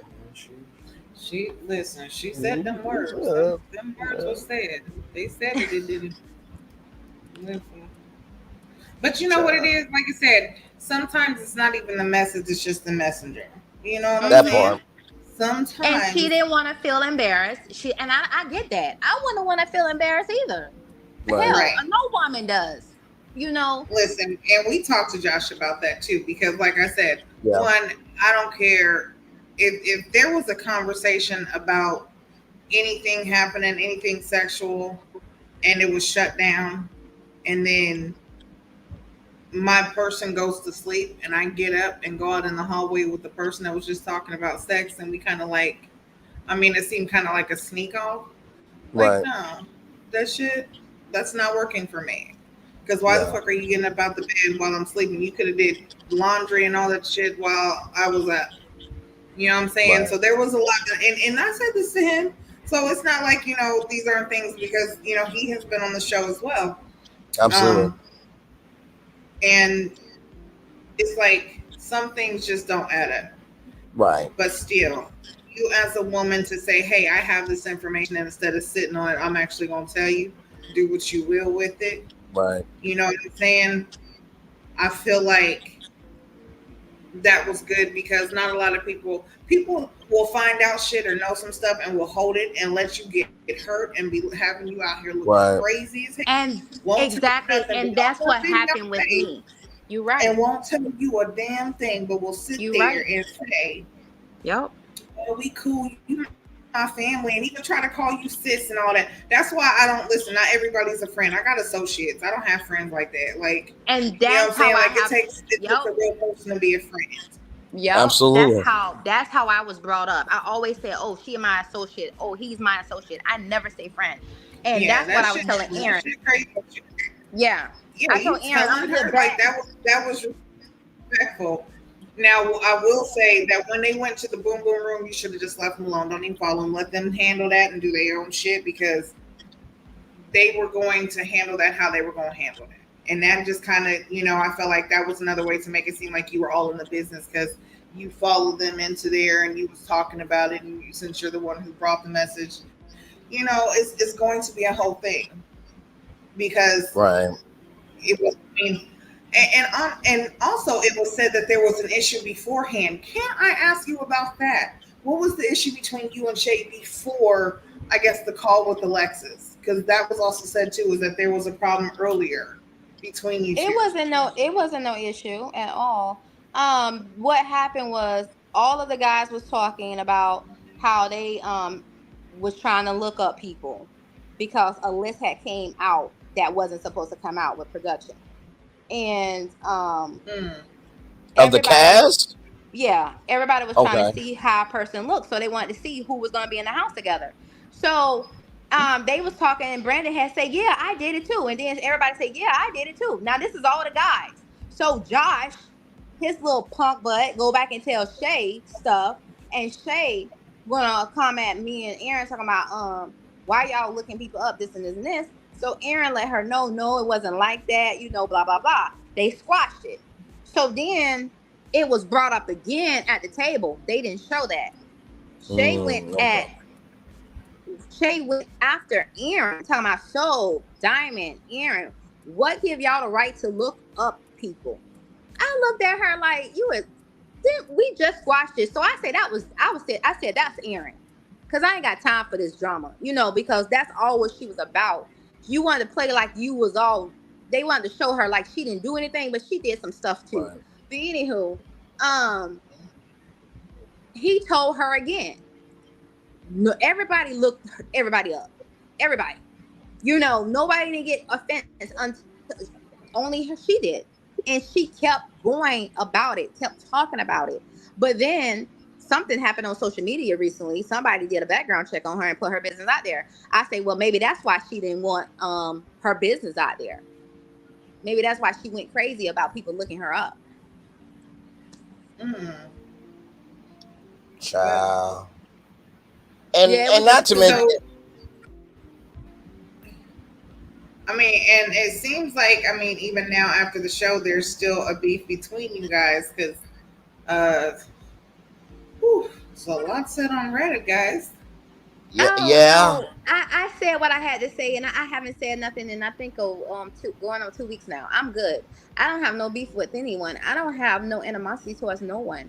My thing is, when you sit back and you keep reading things and you people keep having your name come out their mouth and you're not saying nothing about them, why? So I just had to let her know. Right.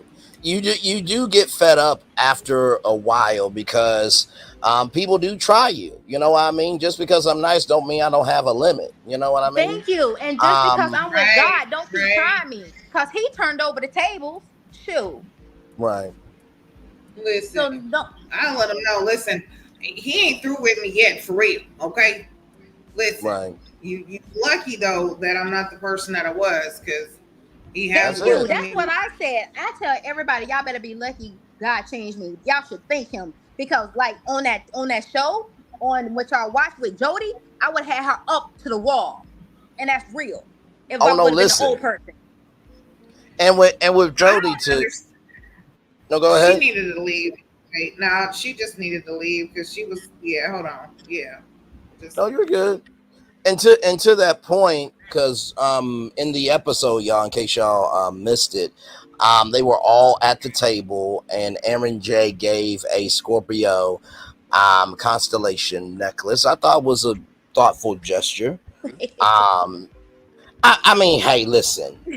Considering listen, I think it does take a lot to put yourself out there. And considering everything, I will give him credit for the fact that he actually remembered that. You know what I mean? So they shouldn't be together. I never said anything about Aaron, but I felt so bad how he was done. How she done him. I absolutely. Felt so bad. Without question. Aaron could find someone that's going to be true to him, that's going to reciprocate his feelings, his love towards him. So he will find that person. He will. Oh, absolutely. He just wasn't that person. Yeah. And honestly, that happens all the time. And truly, I'm like this. Sometimes you getting rejected will be your protection, in so many words. And also too, they did one more dance. And it was better dancing than what they did, but it was what it was with them. And then everybody went around the table. Sandia said it was interesting. Everybody showed love to everybody except for Aaron and Dymond. And here's the thing, right? if you've been in a house with each other for 3 weeks, you can find something nice to say. Because it took a lot of confidence for all y'all to do it. And then not to mention the gift card thing. Really though? Y'all gonna be that petty through a gift card? Yep, they was petty. They sure was.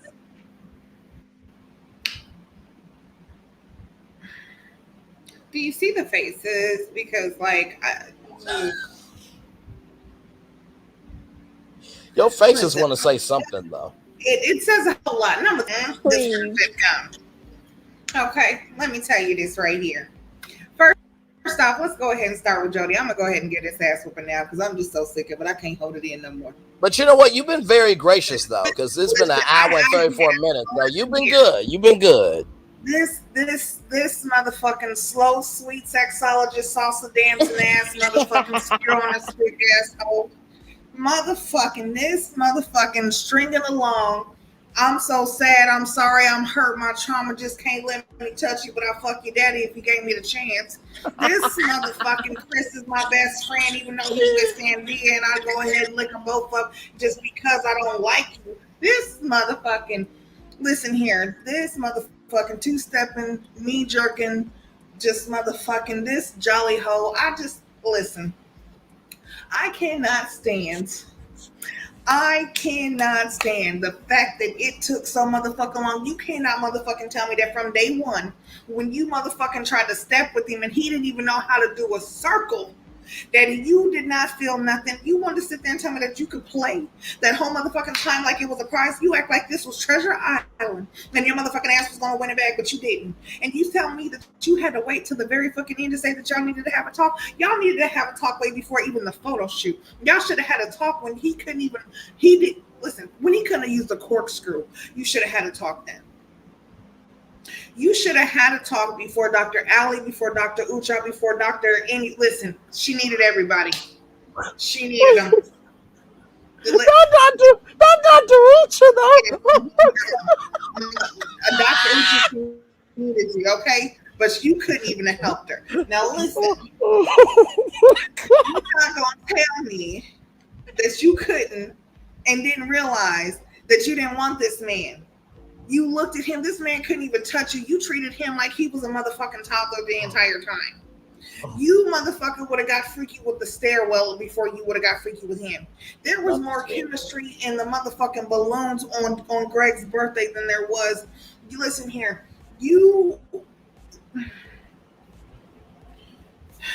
I'm trying to be so nice. Okay? Listen. I don't like fakeness. And that right there. Thank you. You can't. Thank you. You're right. I don't care if you was on the show. Don't be fake. Be true to yourself. Be true to everyone who was watching.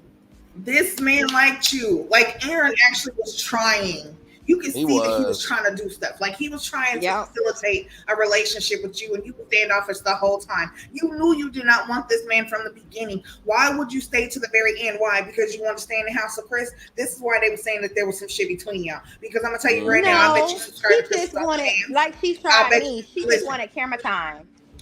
Wait. Did you wait? Go back. Exactly. You said something, Dymond. Yeah, you heard what I tried said. You.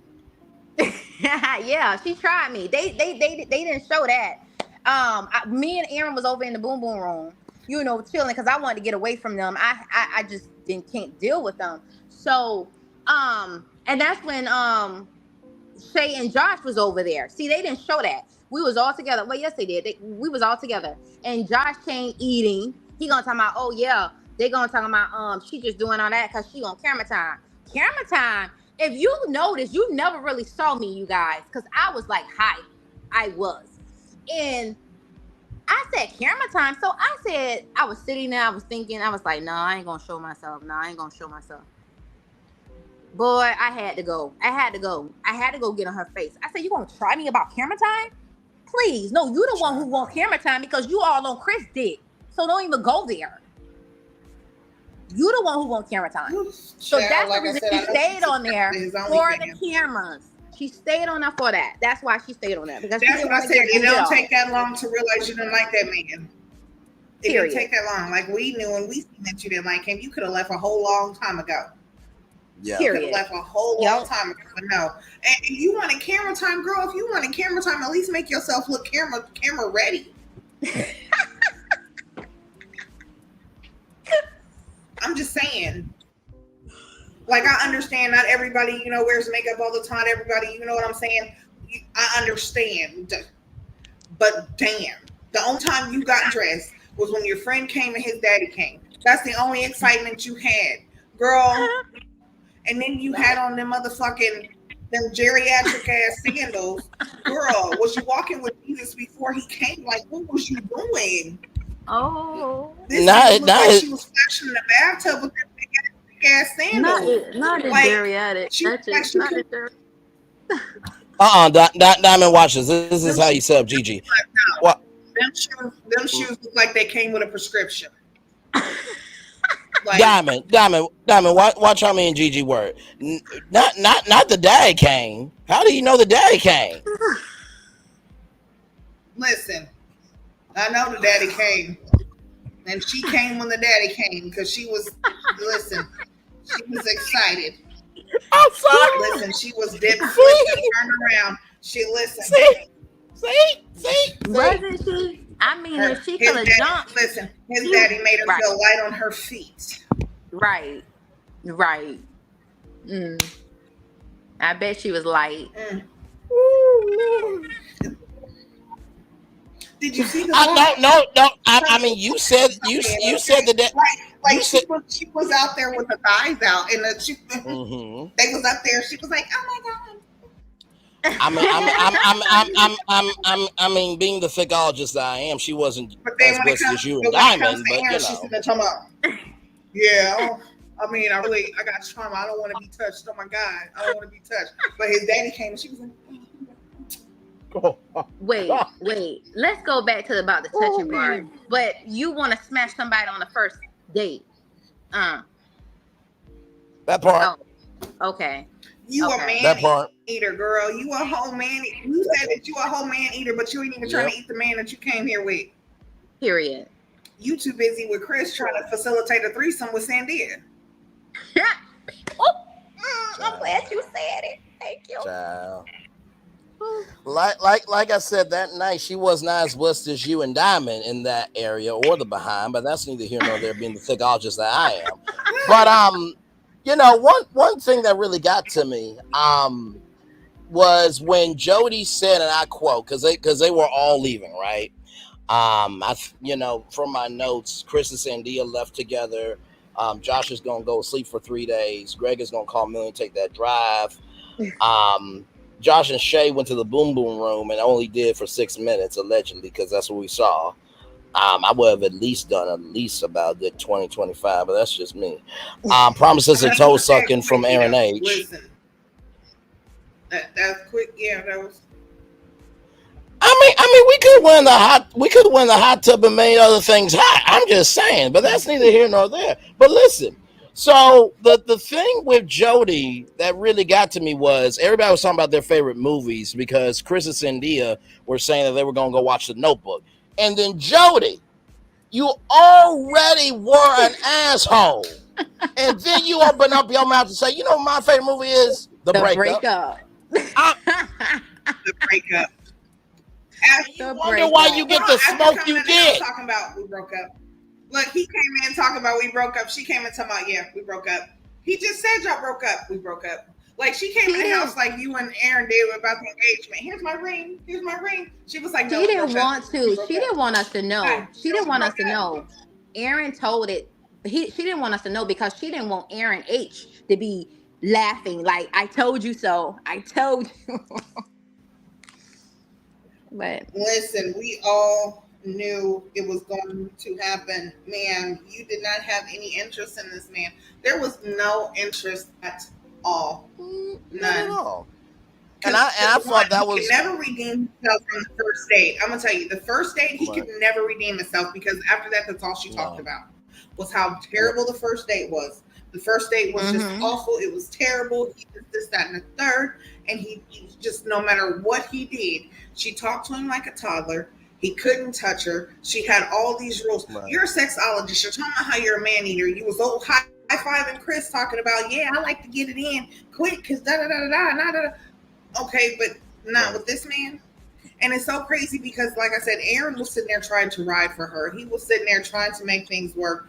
I don't know if he was he also trying to get camera time? Possibly. It's possible that they really did have a conversation and he was like, hey, let's just go ahead and, ride it out. I know you don't like me. I know you, because at the end where she's like, we need to have a talk. And he, he's like, I know. Yeah, because you know that she's really not feeling what everybody has said it, and you're still not grasping it. It's still not, and where you're sitting there thinking, hey, let's not go any further. Y'all did all this therapy, all this talking to Sharonda, all these bullshit ass games, and y'all know, come on, every time, child, that bullshit. And we believe that marriage is a business. So if I would marry him, it wouldn't be for love. Girl, shut the fuck up. Shut the fuck up. And that's the right. And that's the crazy. Going to tell me that you want love. Who doesn't want love? You telling me you don't want love? Who doesn't? You know what? I'm finna throw my whole coffee at that. You know what? Don't create an extra bill that you don't need, because technology and liquid don't mix. Don't you do that? Listen, no. You guys, it's been a pleasure, but I have to go. Oh, you're good, Dymond. Okay.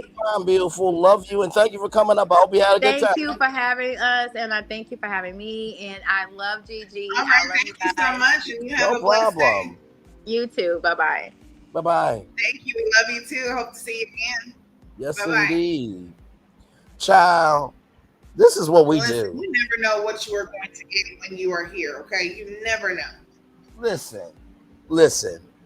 But let's talk about that, though, right? Because the thing I was going to say to Dymond and to all of you was this. Isn't it interesting how this show was about couples who've never met in real life, but yet they still are funky about what they want?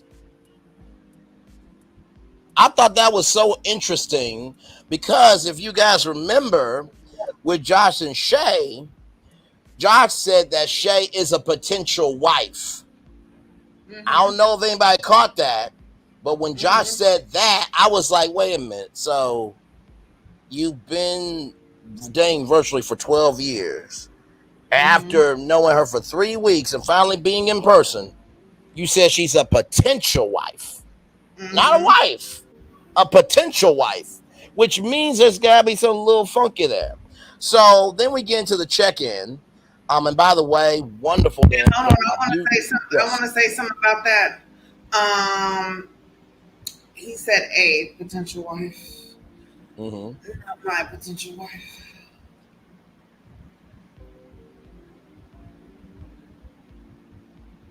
I'm not doing this with you. Nope. No, I'm just okay. I'm not. So I should not. Okay. Okay. I thought we was telling the truth, Braylon. I thought we could be honest. We can be, but we got him at 6 o'clock. Okay, I'm trying to protect you. And I'm gonna say that to him then too. What do you mean? I'm saying. But no, that's a very good point that you said that he said that she's a potential wife, but not his potential wife. That's a very articulate point. I'll take the point. I am never going to take away credit from you. And by the way, the roast that you did, bravo. That was good. You saw my reaction over here. I was shit. You can have it. Go ahead. For a minute. I'm glad you came back, though. I'm glad you came back. That's, listen. Come on, bring it back. Thanks. That's it. So we get to the check-in part, right? This check-in, y'all, I gotta say, even though they didn't know that was gonna be for the show, shout out to the show production, because this finale was a finale. Okay, you know how there's some finales where they talk about the show and stuff, and there's spoilers and stuff. Oh, you could not spoil that. You could not. There was no way in hell. So Tarana gets on the laptop. And by the way, did y'all notice that black circle? The reason why there's that black circle there is because if you don't have permission to promote it, you can't promote it. So that's why you usually see that in a lot of movies. Or you'll see a made-up logo in the vein of it or its own spinoff thing. Mm-hmm. So just give you a little me again, because that's what we do. But the first check-in was with Jody. Jody said that Aaron J and Jody were cool. And, Tarana said, do you think that, you'll find your man? And she said, I don't even know if my partner is a guy. But you came on with a guy. Okay. All right. So then we get to Aaron J. Aaron J said that if I did what listen, I did what listen, it might not even be a man, it might be a woman. The woman is okay. Yeah. Yeah. I mean, I could definitely you know what would be crazy? If they opened up the doors for gays and lesbians to come in and she came back with a female. Listen, the world is ever changing.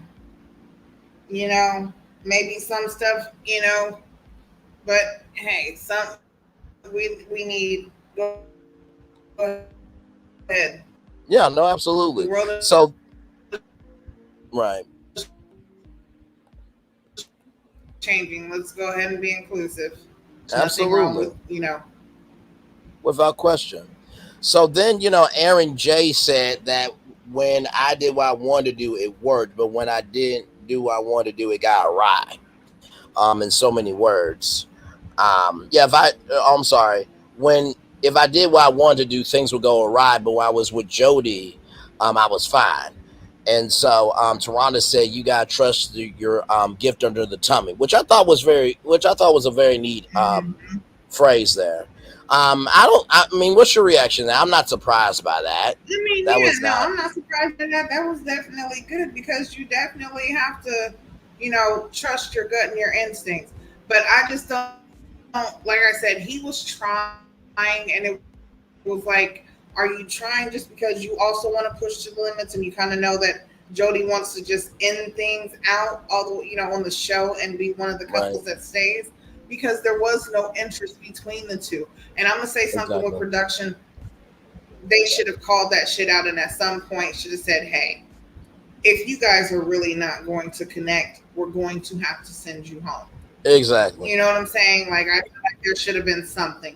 But yeah, I guess giving that dynamic of really not wanting to, really liking the person that you meet after meeting them online is a concept that actually happens. It's very understandable. Like, hey, okay, we've met. I don't like you. I'm not interested. You're not my type. Whatever the case may be. But you can still show a different interest as friends. And you can honestly say, honestly, just leave the process. Don't sit there and stick around and make it as though, you're going to, at some point, like it's just a right now and you just need to get to know him more. Girls, stop. Exactly. If you were attracted to him agree. And you liked him, that you're a man eater, she would have went after him. She would have did all of that stuff. So, it was just all, a game to me, I feel like. Right. Yeah. Now, Aaron tried, and that's the whole thing. No, he did. He did. And you know what? I think, honestly, out of all this, even though we've, speculated what Aaron J likes or not like, I would rather hang out with Aaron J any day than Jody. And I think Aaron J will get somebody in his DM before Jody ever will. That's being honest. With the show being done and everything, I think everything will work out for him. So 2 updates that really surprised me, and I know you're gonna give your take on this. Sienna still talks to Brandon, and she's thinking about taking a trip with him.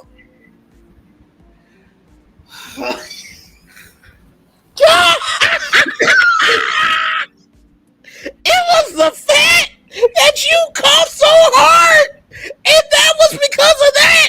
And on top of that, you were coughing because of the bullshit. Because listen, let me tell you, listen, this is so crazy. Okay, I'm calling shit out today. Today is the day I call out. So listen. Yes. Mm-hmm. Yes. She said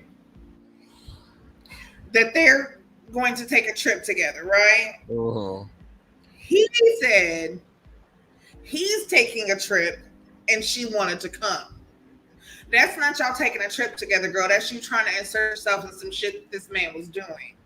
Okay, there's a difference.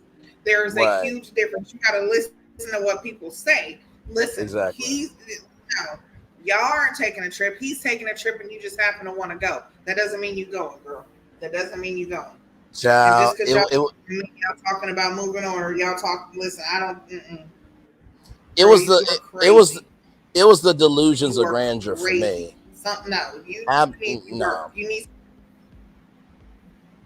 No, absolutely, without question. Then Brandon said he met someone a week ago at a concert and leaned in and kissed her. I'm like, all right, go ahead with that boldness. All right, just okay. All right. Right, that's what I'm saying. They talking about taking a trip. No, girl, this man is not thinking about you. This man is out here doing Absolutely. He's living life. He's moving on. He's you know what I'm saying? Like he's you know what I'm saying? Doing things that elevate his life. Absolutely. Honey, he's taking risks. He's leaning in and kissing, strange women. Without question. But y'all, Sienna is not too far. She's not too far because she's in this next update too. So Dominique was asked by Toronto, do you keep in touch with anybody from the cast? And Lord help. He said, it was an odd slip up, y'all. He said that Sienna keeps in touch with him. And one of the comments was, happy Sunday, handsome, with the eye emojis.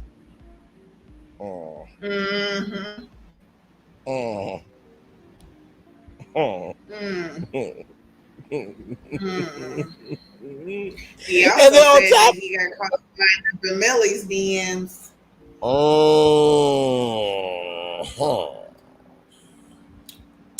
Well.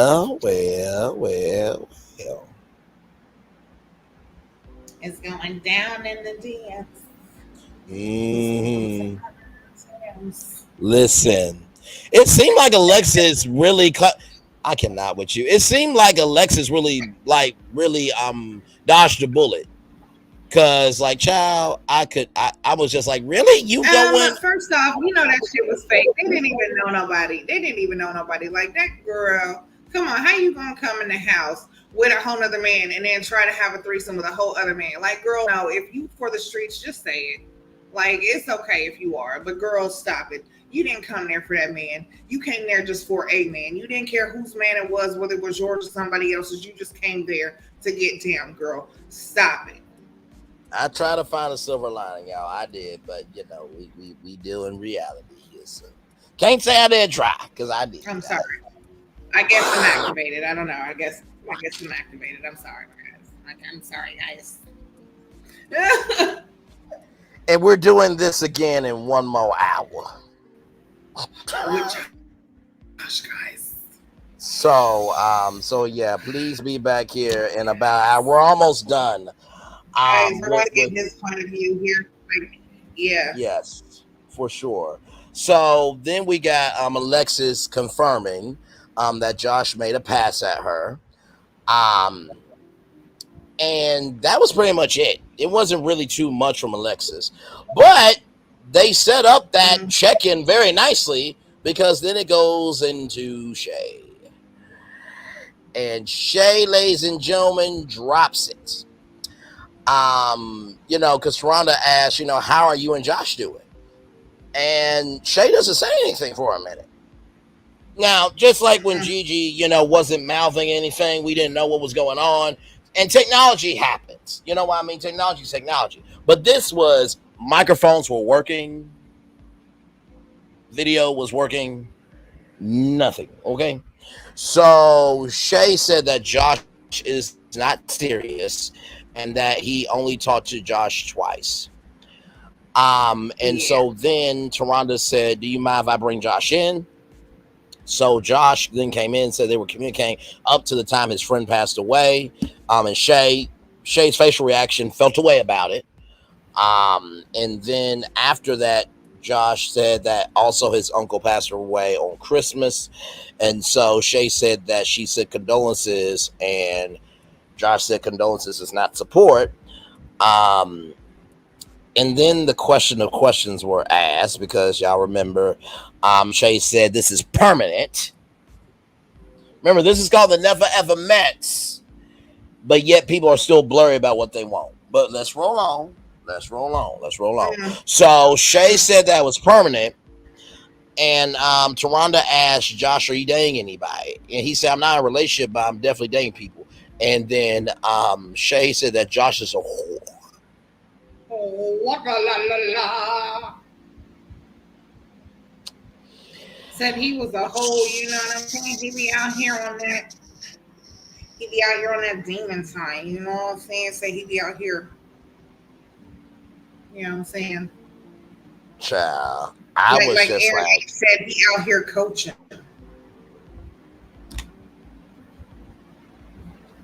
I'm done with you. I'm not doing this with you. Nope. Happy Saturday, everyone. Happy Saturday. By the way, you'll see this in the replay, but I'll just tell you now because you weren't able to hear. When you moved your camera down, Aaron H said, I see why you like Gigi. Cause she blessed like that. Yeah, I see why you got her. I see why you like her. Yeah. Yeah, I'm like, Aaron H, shut up. Just shut up now. Listen. Now listen, why I did now what now listen. Now listen. Gigi's a very voluptuous woman. She is articulate and intelligent, and her sapiosexualism turns me on in more ways than one. But she also likes my sapiosexualism and other things as well. So we'll just leave it there and roll the hell on, okay? Okay. All right. Well, yeah. All right. Roll out. Roll out. But that's not what I want. But that's not what I want to do, though. I actually want to roll through and stay in. You know what? I really need to shut up. I really need to shut up. Listen, there's a process. I don't know. You might have to fight through some traffic because listen here. Now that I'm single, you know, it's going down in the DM. It's going. I'm not gonna say I can throw down the DM, but I've never lost in the DM either. But you know what? Let's just roll on. Listen, I don't know. Let's yeah. So you know what?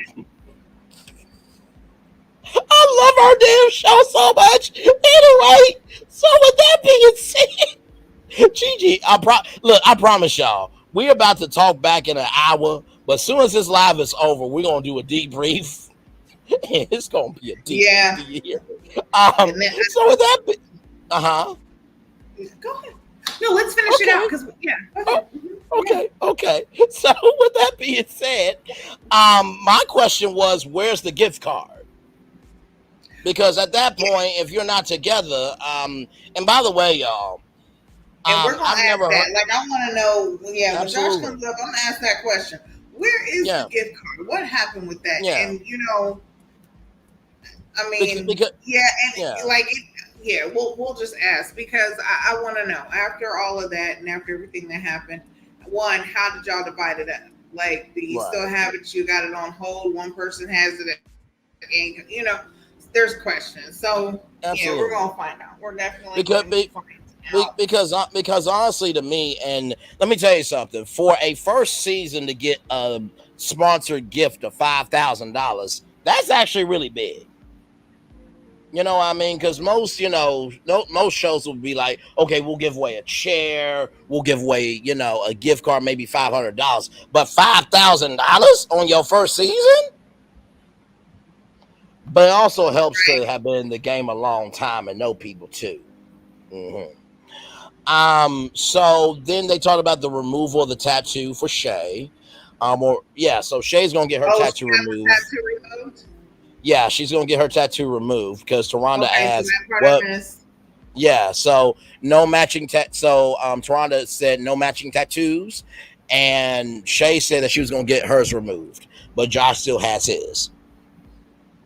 I mean, you don't have to get it removed. Like, that's still like a, you know what I'm saying? It's a part of your story. I think she should keep it, honestly. Like, and not to mention the tattoo, but it might, right. you know, remind you of the person. Like certain things. Like if it was his name, I could understand. Like, go ahead, Right. you know, erase that shit, cover that shit up.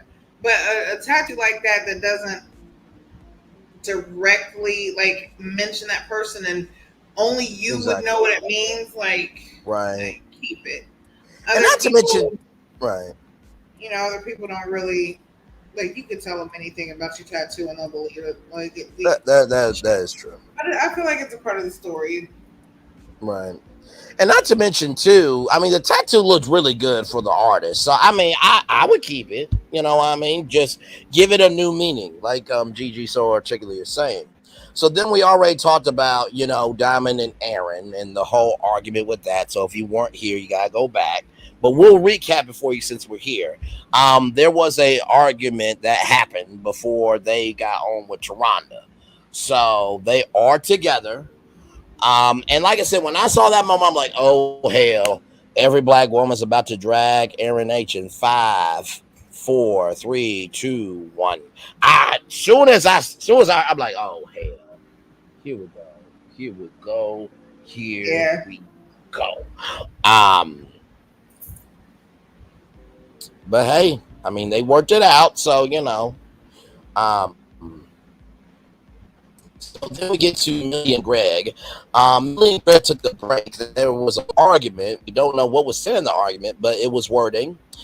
And so Gregg came on, and you know, Taronda asked how's the relationship, and Gregg said it's fluid. Now they did spend Thanksgiving together, and you know, they have dates every weekend, and Millie has been to his place more. So Gigi, what do you think of that development? I know you were very pissed off about that. Can you give some credit where credit is due? Because that is a development.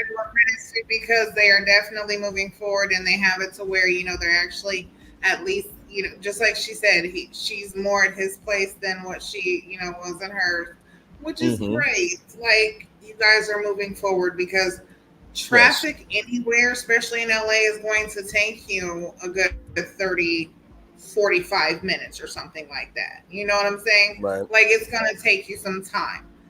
But, yeah, I'll give credit where credit's due. And I like that they're still moving on. Just like he said, like, hey, she asked me out to dinner and he was looking at her in that green. Listen, I'm for Millie and Gregg. And listen, the afro was afro, and like he looked smooth on video. I'm not gonna sit here in front. He looked smooth on video.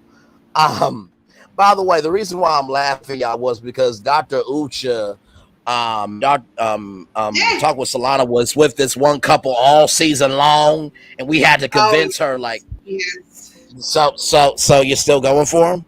Come on, guys. No, you're still going for him. Actually, I remember it very. No, go ahead.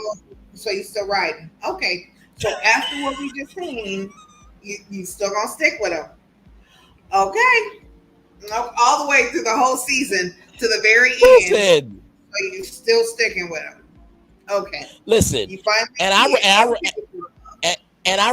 remember one of the shows where Gigi was like, and I remember her case too. So we're gonna talk about that today. Is that what we're doing? We're gonna talk about that today. You're still right for him? Mm-hmm. You're still right for him? I'm just like, you know what?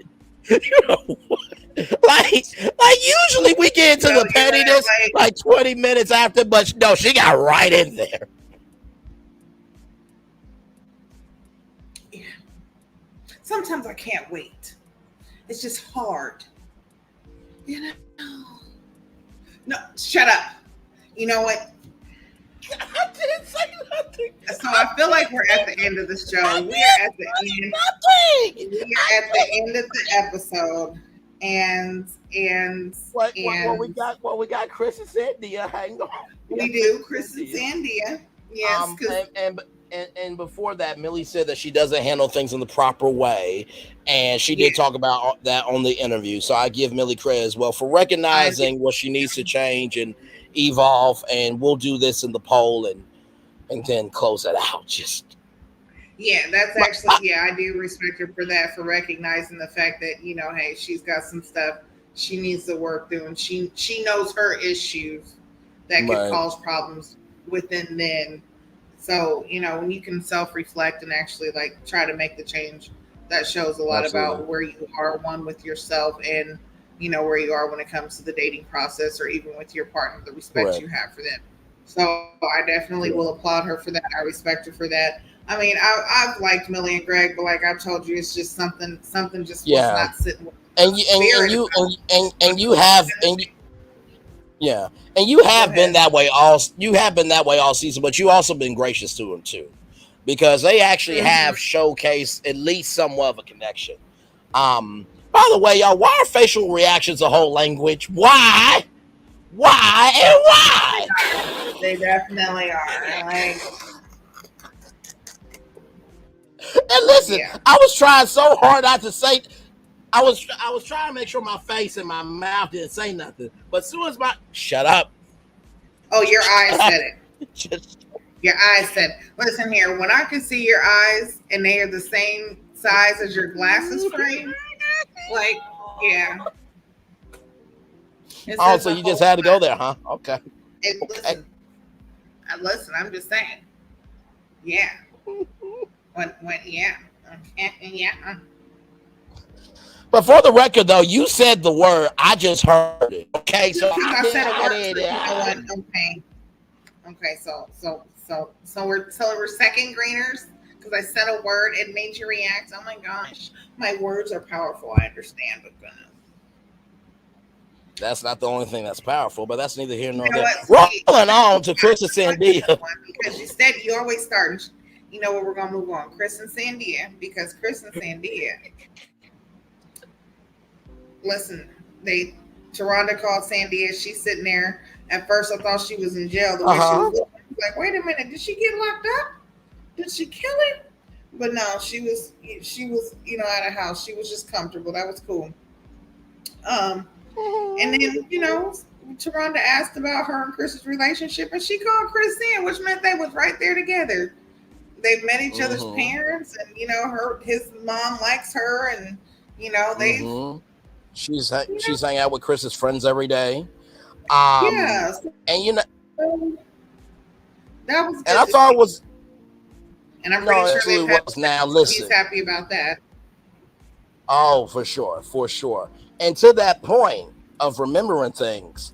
Now, here's the thing: it's one thing to start a show; it's another thing to end a show. Taronda did her job. She took one of the most critical moments of the season and flipped it right back. So, Chris, do you still believe women make bad decisions? Absolutely. That will never change. And then Sandia asked Taronda, can you ask him what bad decisions I made since he's been with me? And she asked the question, and Chris was like, all right, then, thank you so much for being here. Have a great day on purpose. I'm like, what? Right. Here we go now. Good job. I laughed my ass off with that. I'm just like, not Sandia knowing her power and executing it, where he was neutralized. What could he say? Huh? Well,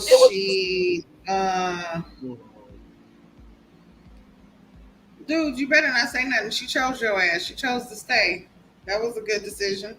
After all that shit, you right. Look, you should give her a mental push. That is the ultimate good decision.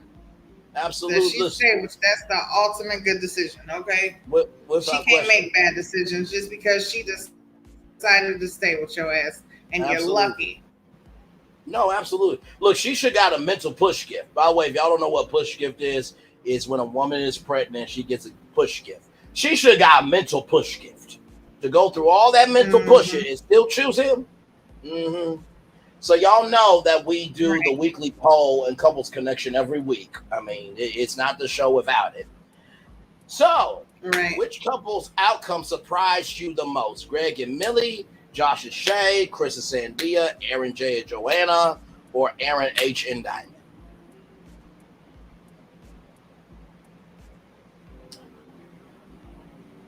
I'm gonna be real with y'all. That never really shocked me. I guess probably Chris and Sandia. I don't know. Yeah, I would say Chris and Sandia. Let's see what the results are, y'all. Whoa. Okay. All right. Aaron J and Joanna, 4.5%. Aaron H and Dymond, 18.2%. Gregg and Millie also at 18.2%. Okay. Josh and Shay, 22.7%. America, you got it right on the last episode. Good for you. 36.4%. Chris and Sandia. I think that was a very valid result. Result. Now, week 10, couples connection. By which couple's outcome were you the most disappointed? Now, we can only choose one couple. Doesn't say where it could choose more, because usually it would say the outcome was more disappointing. Josh and Shay, honestly, I guess. Okay. Let's submit. Yeah. Whoa, okay. Chris and Sandia, 3.8%.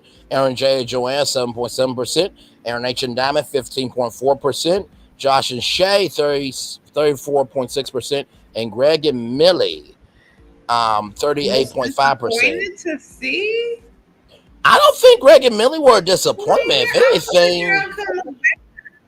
If anything, I think that was a realistic outcome. Like, they took responsibility, and it wasn't hate on the video call. Okay, child. Yeah, well, I don't agree with that one. I don't agree with that. No. Yeah. So with that being said, let me get the thumbnail up so y'all know where we are about to be in just about under an hour, really. Right here.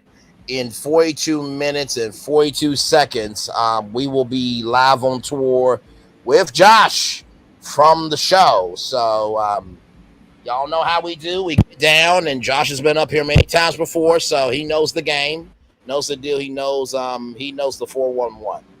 I just want to say this before we get off of here, because I know I'm about to call. Literally, I'm about to tell y'all what happens. About to happen. I'm gonna do my commercial break. I'm gonna call Gigi. We're gonna talk, and then we're gonna be right back on. But I want to say this publicly: there is nobody on YouTube that I could have done this review with without Gigi. I really mean that. Oh, thank you. Same. I really mean Same. that. I feel like our chemistry, our energy, we definitely vibe. And after all the panels that we've been on, we know each other's character, and we know each other's soul. So when it comes to it, we know how to bring it. We bring it the best Without we question. can, and we actually give it to y'all raw, real, and uncut. And you know what I'm saying? Y'all like to eat it up. So listen, we will continue. Absolutely. Without question. The soul and culture of media. Absolutely. And I wanted to say that too on Karen, because it's one thing to show love behind the scenes, which I do to her and more people than y'all will ever know. And I'm not lying. I'm not.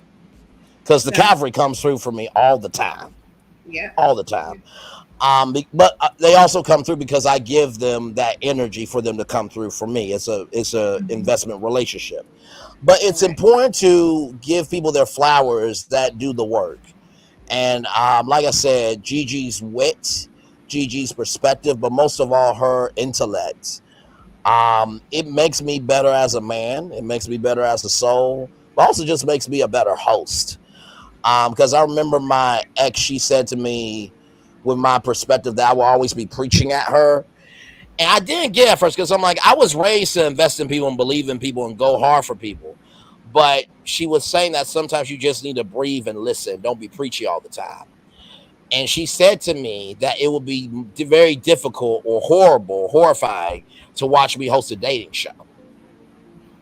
But in the same token, though, when we did talk, she said, listen, it's all good. I understand why you were trying to protect us. And sometimes you just need that distance, that time, and that space to understand. And let me tell you something. Braylon Lee is not Braylon Lee without Gigi, without T-Talk, without chit-chat. There are so many men and women. That's right, I said men. For those of you saying, well, why aren't you up on men's panels? If they were doing more often, I would be over there dominating just like I do over here. But you go to where the platform is. But either way, I think we should celebrate the fact that there is somebody defending women, uplifting women, but most of all, matching the energy. Because I come for everybody, but also uplift everybody who deserves it too. So I just wanted to say that to Gigi before we got off of Well, I my appreciate it, and I thank you so much. And you already know, like I said, it's all love. Like we bring a different perspective to, you know, the media game. We just bring different media, you know, game, and our chemistry definitely shows in how we host our shows and how, you know, we are even with, you know, people who come up, whether it is people from the show or just people in our chat, our subscribers. Like, you know, we know how to truly create a safe space for people, and I definitely love, you know, our back and forth, because can't nobody do it like us, right? Like, how many times have I told you, nobody do it like us? No, not at all. Not at all. Even with this show, there might be like a couple other people covering it, but no one's doing it like us. No one has the sauce like we do. Like, you not at can't all get this anywhere else. I'm sorry. Not at all. So, not at all. You know, it's all love. We're definitely going to do more. Ready to Love will be back soon, and we'll be back to that. Yes. Because let me tell you something. As much as I have loved doing this now, for those of you who don't know, this is a filler show until season 10 comes. But there is nothing like me, Gigi, Dr. Ucha, Talk with Solana, and Q when we get together. So I have been missing that, and I'm so ready for the new season. I'm ready to go. Yeah, for it too. So, definitely ready for it. Yes, indeed. Well, with that being said, y'all, commercial break and fireworks are coming your way. We will do the Daily Motivator at the I mean, we could do it now so that we could just have time for Josh. If you just want to go ahead and do it now. I mean, because you know what? We have almost less than 30 minutes to prepare for that. So, you know, I feel like we do need to get it going so we can have everything ready for that. Okay. Let's go ahead and do the Daily Motivator now. And then we'll do what we do. All right, y'all. He who has never failed somewhere, that man can't be great. Oh, I'm gonna read that one more time. He who has never failed somewhere, that man can't be great. Because if you haven't failed somewhere, you can't. No, go ahead. No, go ahead.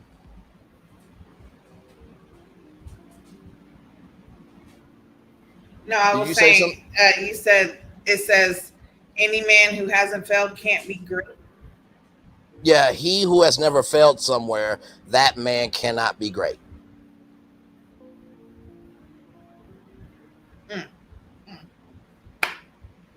What's understood doesn't need to be explained. That's quite powerful right there.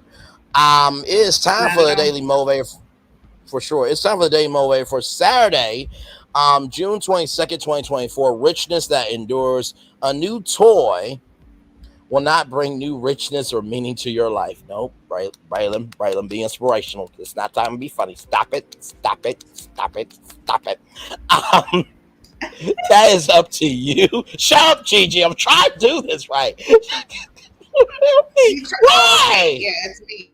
It's me. No, it's me. It's all me. Oh no, it's me. Yeah. Okay, yeah. Oh yeah. Okay. Let's go ahead and start over and try to read that again. Let's try that again. Let's do that one more time. All right.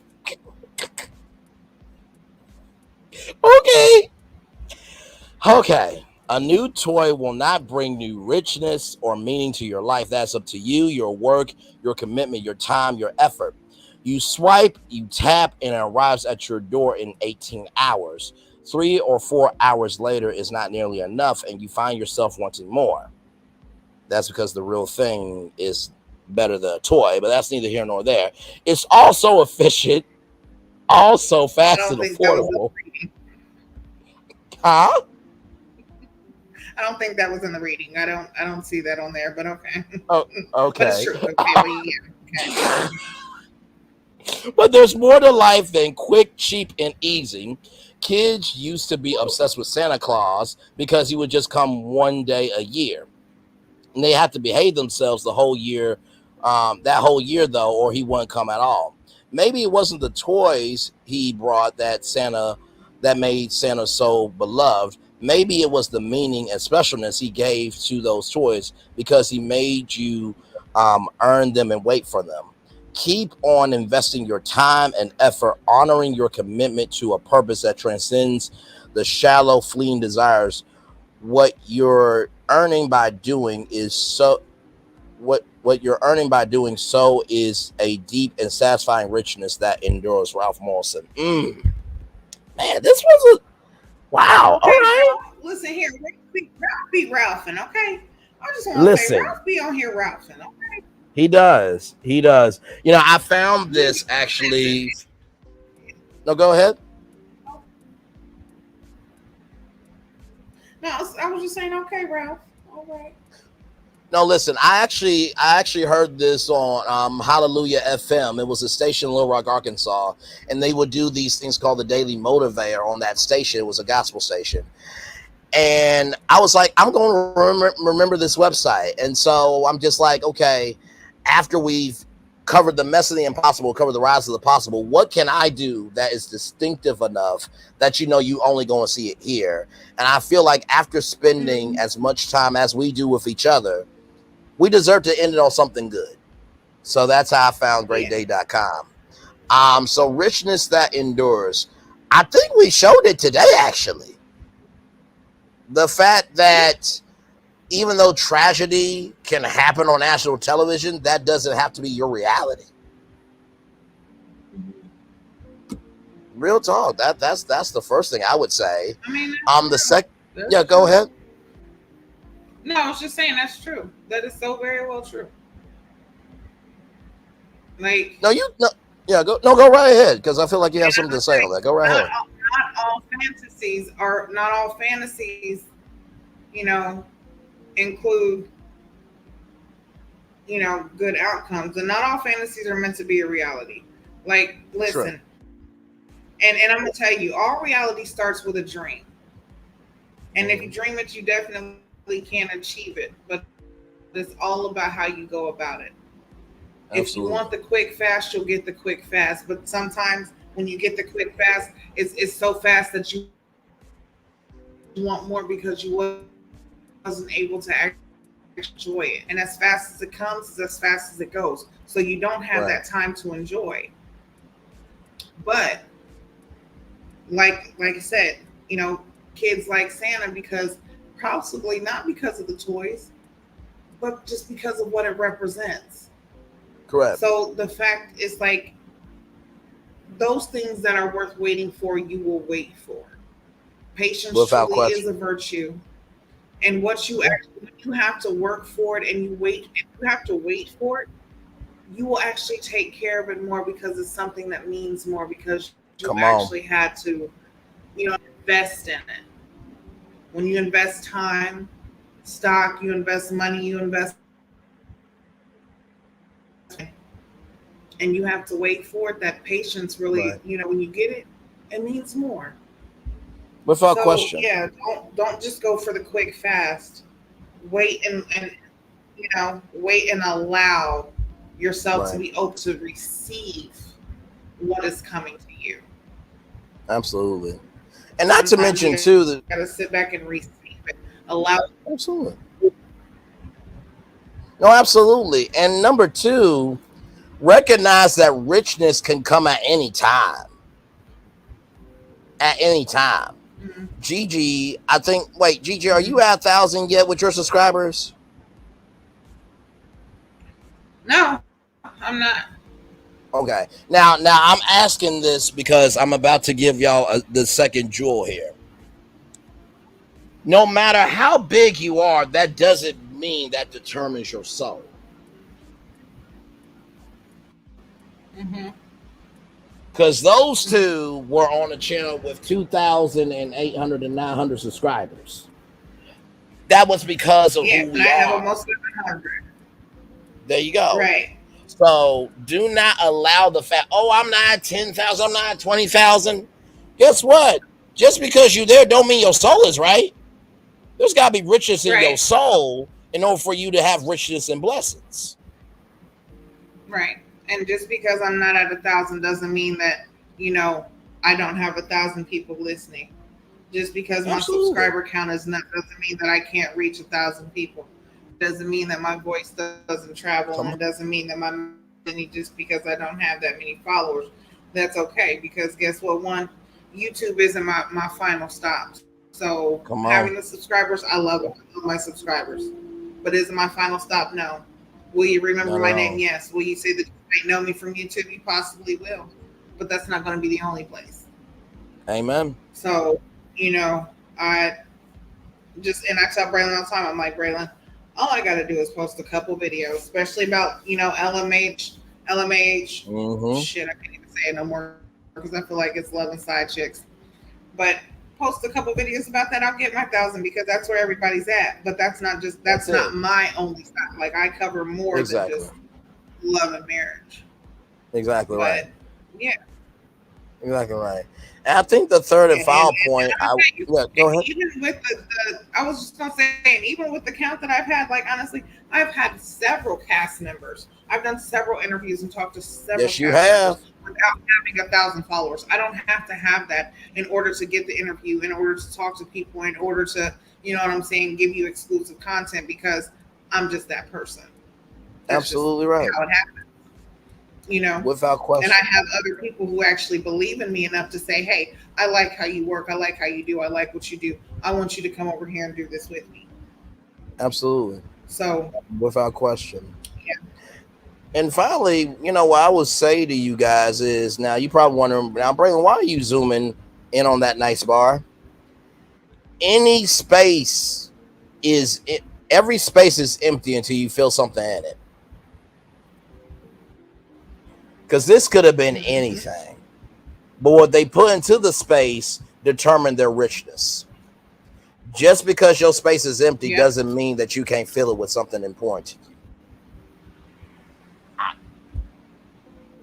That's true. I bet you won't look at a bar the same way again. Next time you go into a bar, you'll be like, this bar ain't full of richness. Braylon says it's got to be full of richness. Well, I'm out of here. I don't accept this behavior. Now, of course, don't say it out loud because you're gonna look ghetto and ratchet and bougetto. Okay, don't do that. This behavior. No, we don't need y'all in here.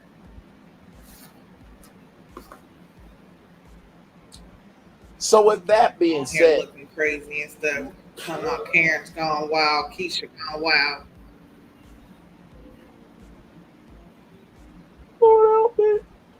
So with that being said, we're going to do the outro. Commercial break and fireworks coming your way. Literally in less than 30 minutes, me and Gigi will be doing this once again with Josh.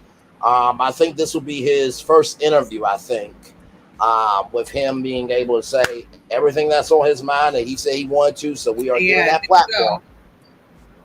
So we will definitely be there very soon. With that being said, it's time for the best outro on YouTube. Know what you do and do what you know. Never say you want born special, because you are always born a blessing and trust. You may not be where you want to be, but by the end of it, you'll be where you need to be. Do what you've been chosen to do. Why is one thing to call yourself? Another thing to be chosen. One love, much love, all love.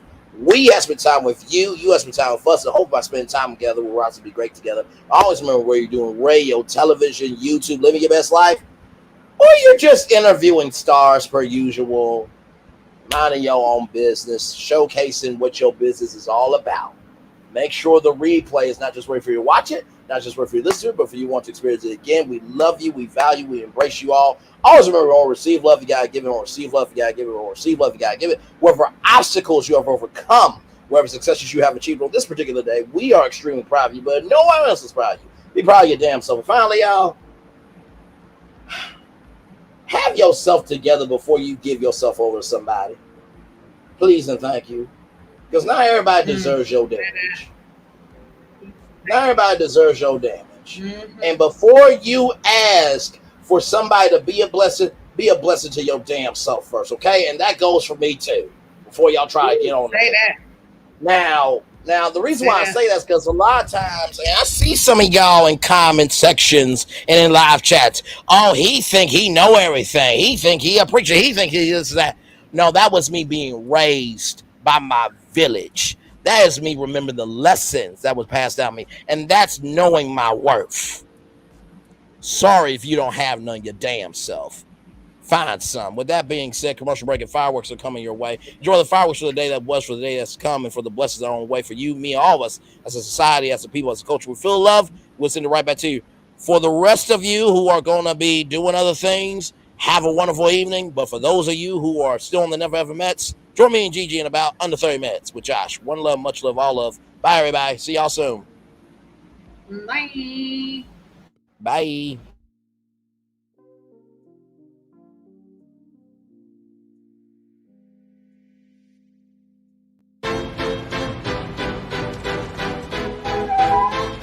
This is for all you multi-talented, multitasking, multi-everything people out there.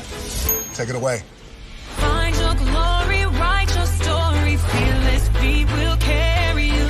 Time you own it, take your moment, be a fire burning through. Hustling from night until morning, grinding it out, it won't be long. Feel your power, it's your hour, you inspire, you are strong. Enjoy your Zoa. No applause? You're all fired.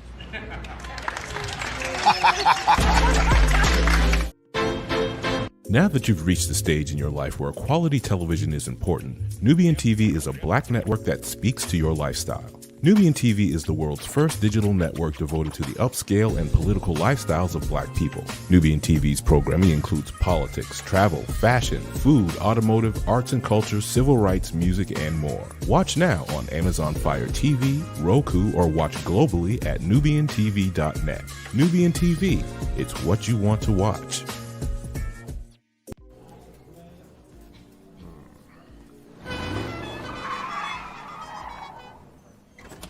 Come with me if you want to live a more delicious life. Oh, maybe we should get in the van. In this world, we don't get to control much. The past, male pattern baldness. Leggies. Got one right now. The urge to puff that bubble wrap. But there is one thing we do get to choose every single day: what we eat. Welcome to the Sonic Department of Research and Deliciousment. We have everything you want, didn't know you wanted, and some things you didn't know were possible. Because we believe if you're not having fun, you're not living free. So come on, let's live a little. Hey, good morning, America.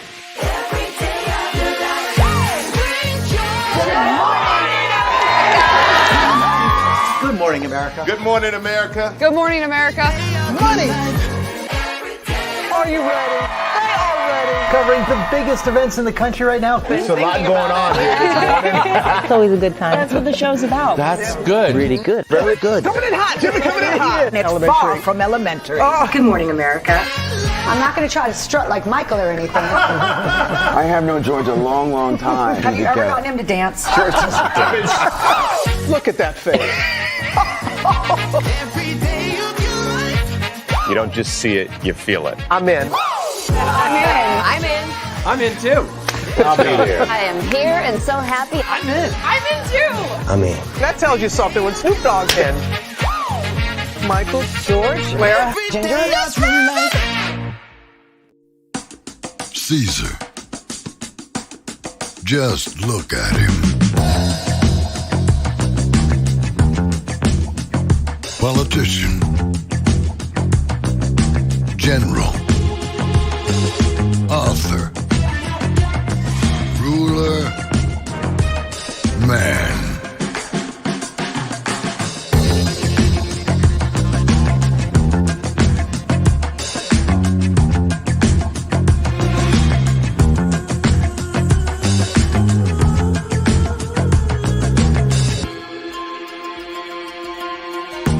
Legend has it, he's not only stared into the belly of the beast, he's had it for dinner. Here he's free to relax, or party, or relax, or party, or relax, and party. His is a world of opulence, excess, and the occasional impulse buy. Not one to rest on his laurels, he's famous for ushering in a new age of entertainment. So, for anyone seeking a place where the sun never sets on a good time, all this awaits.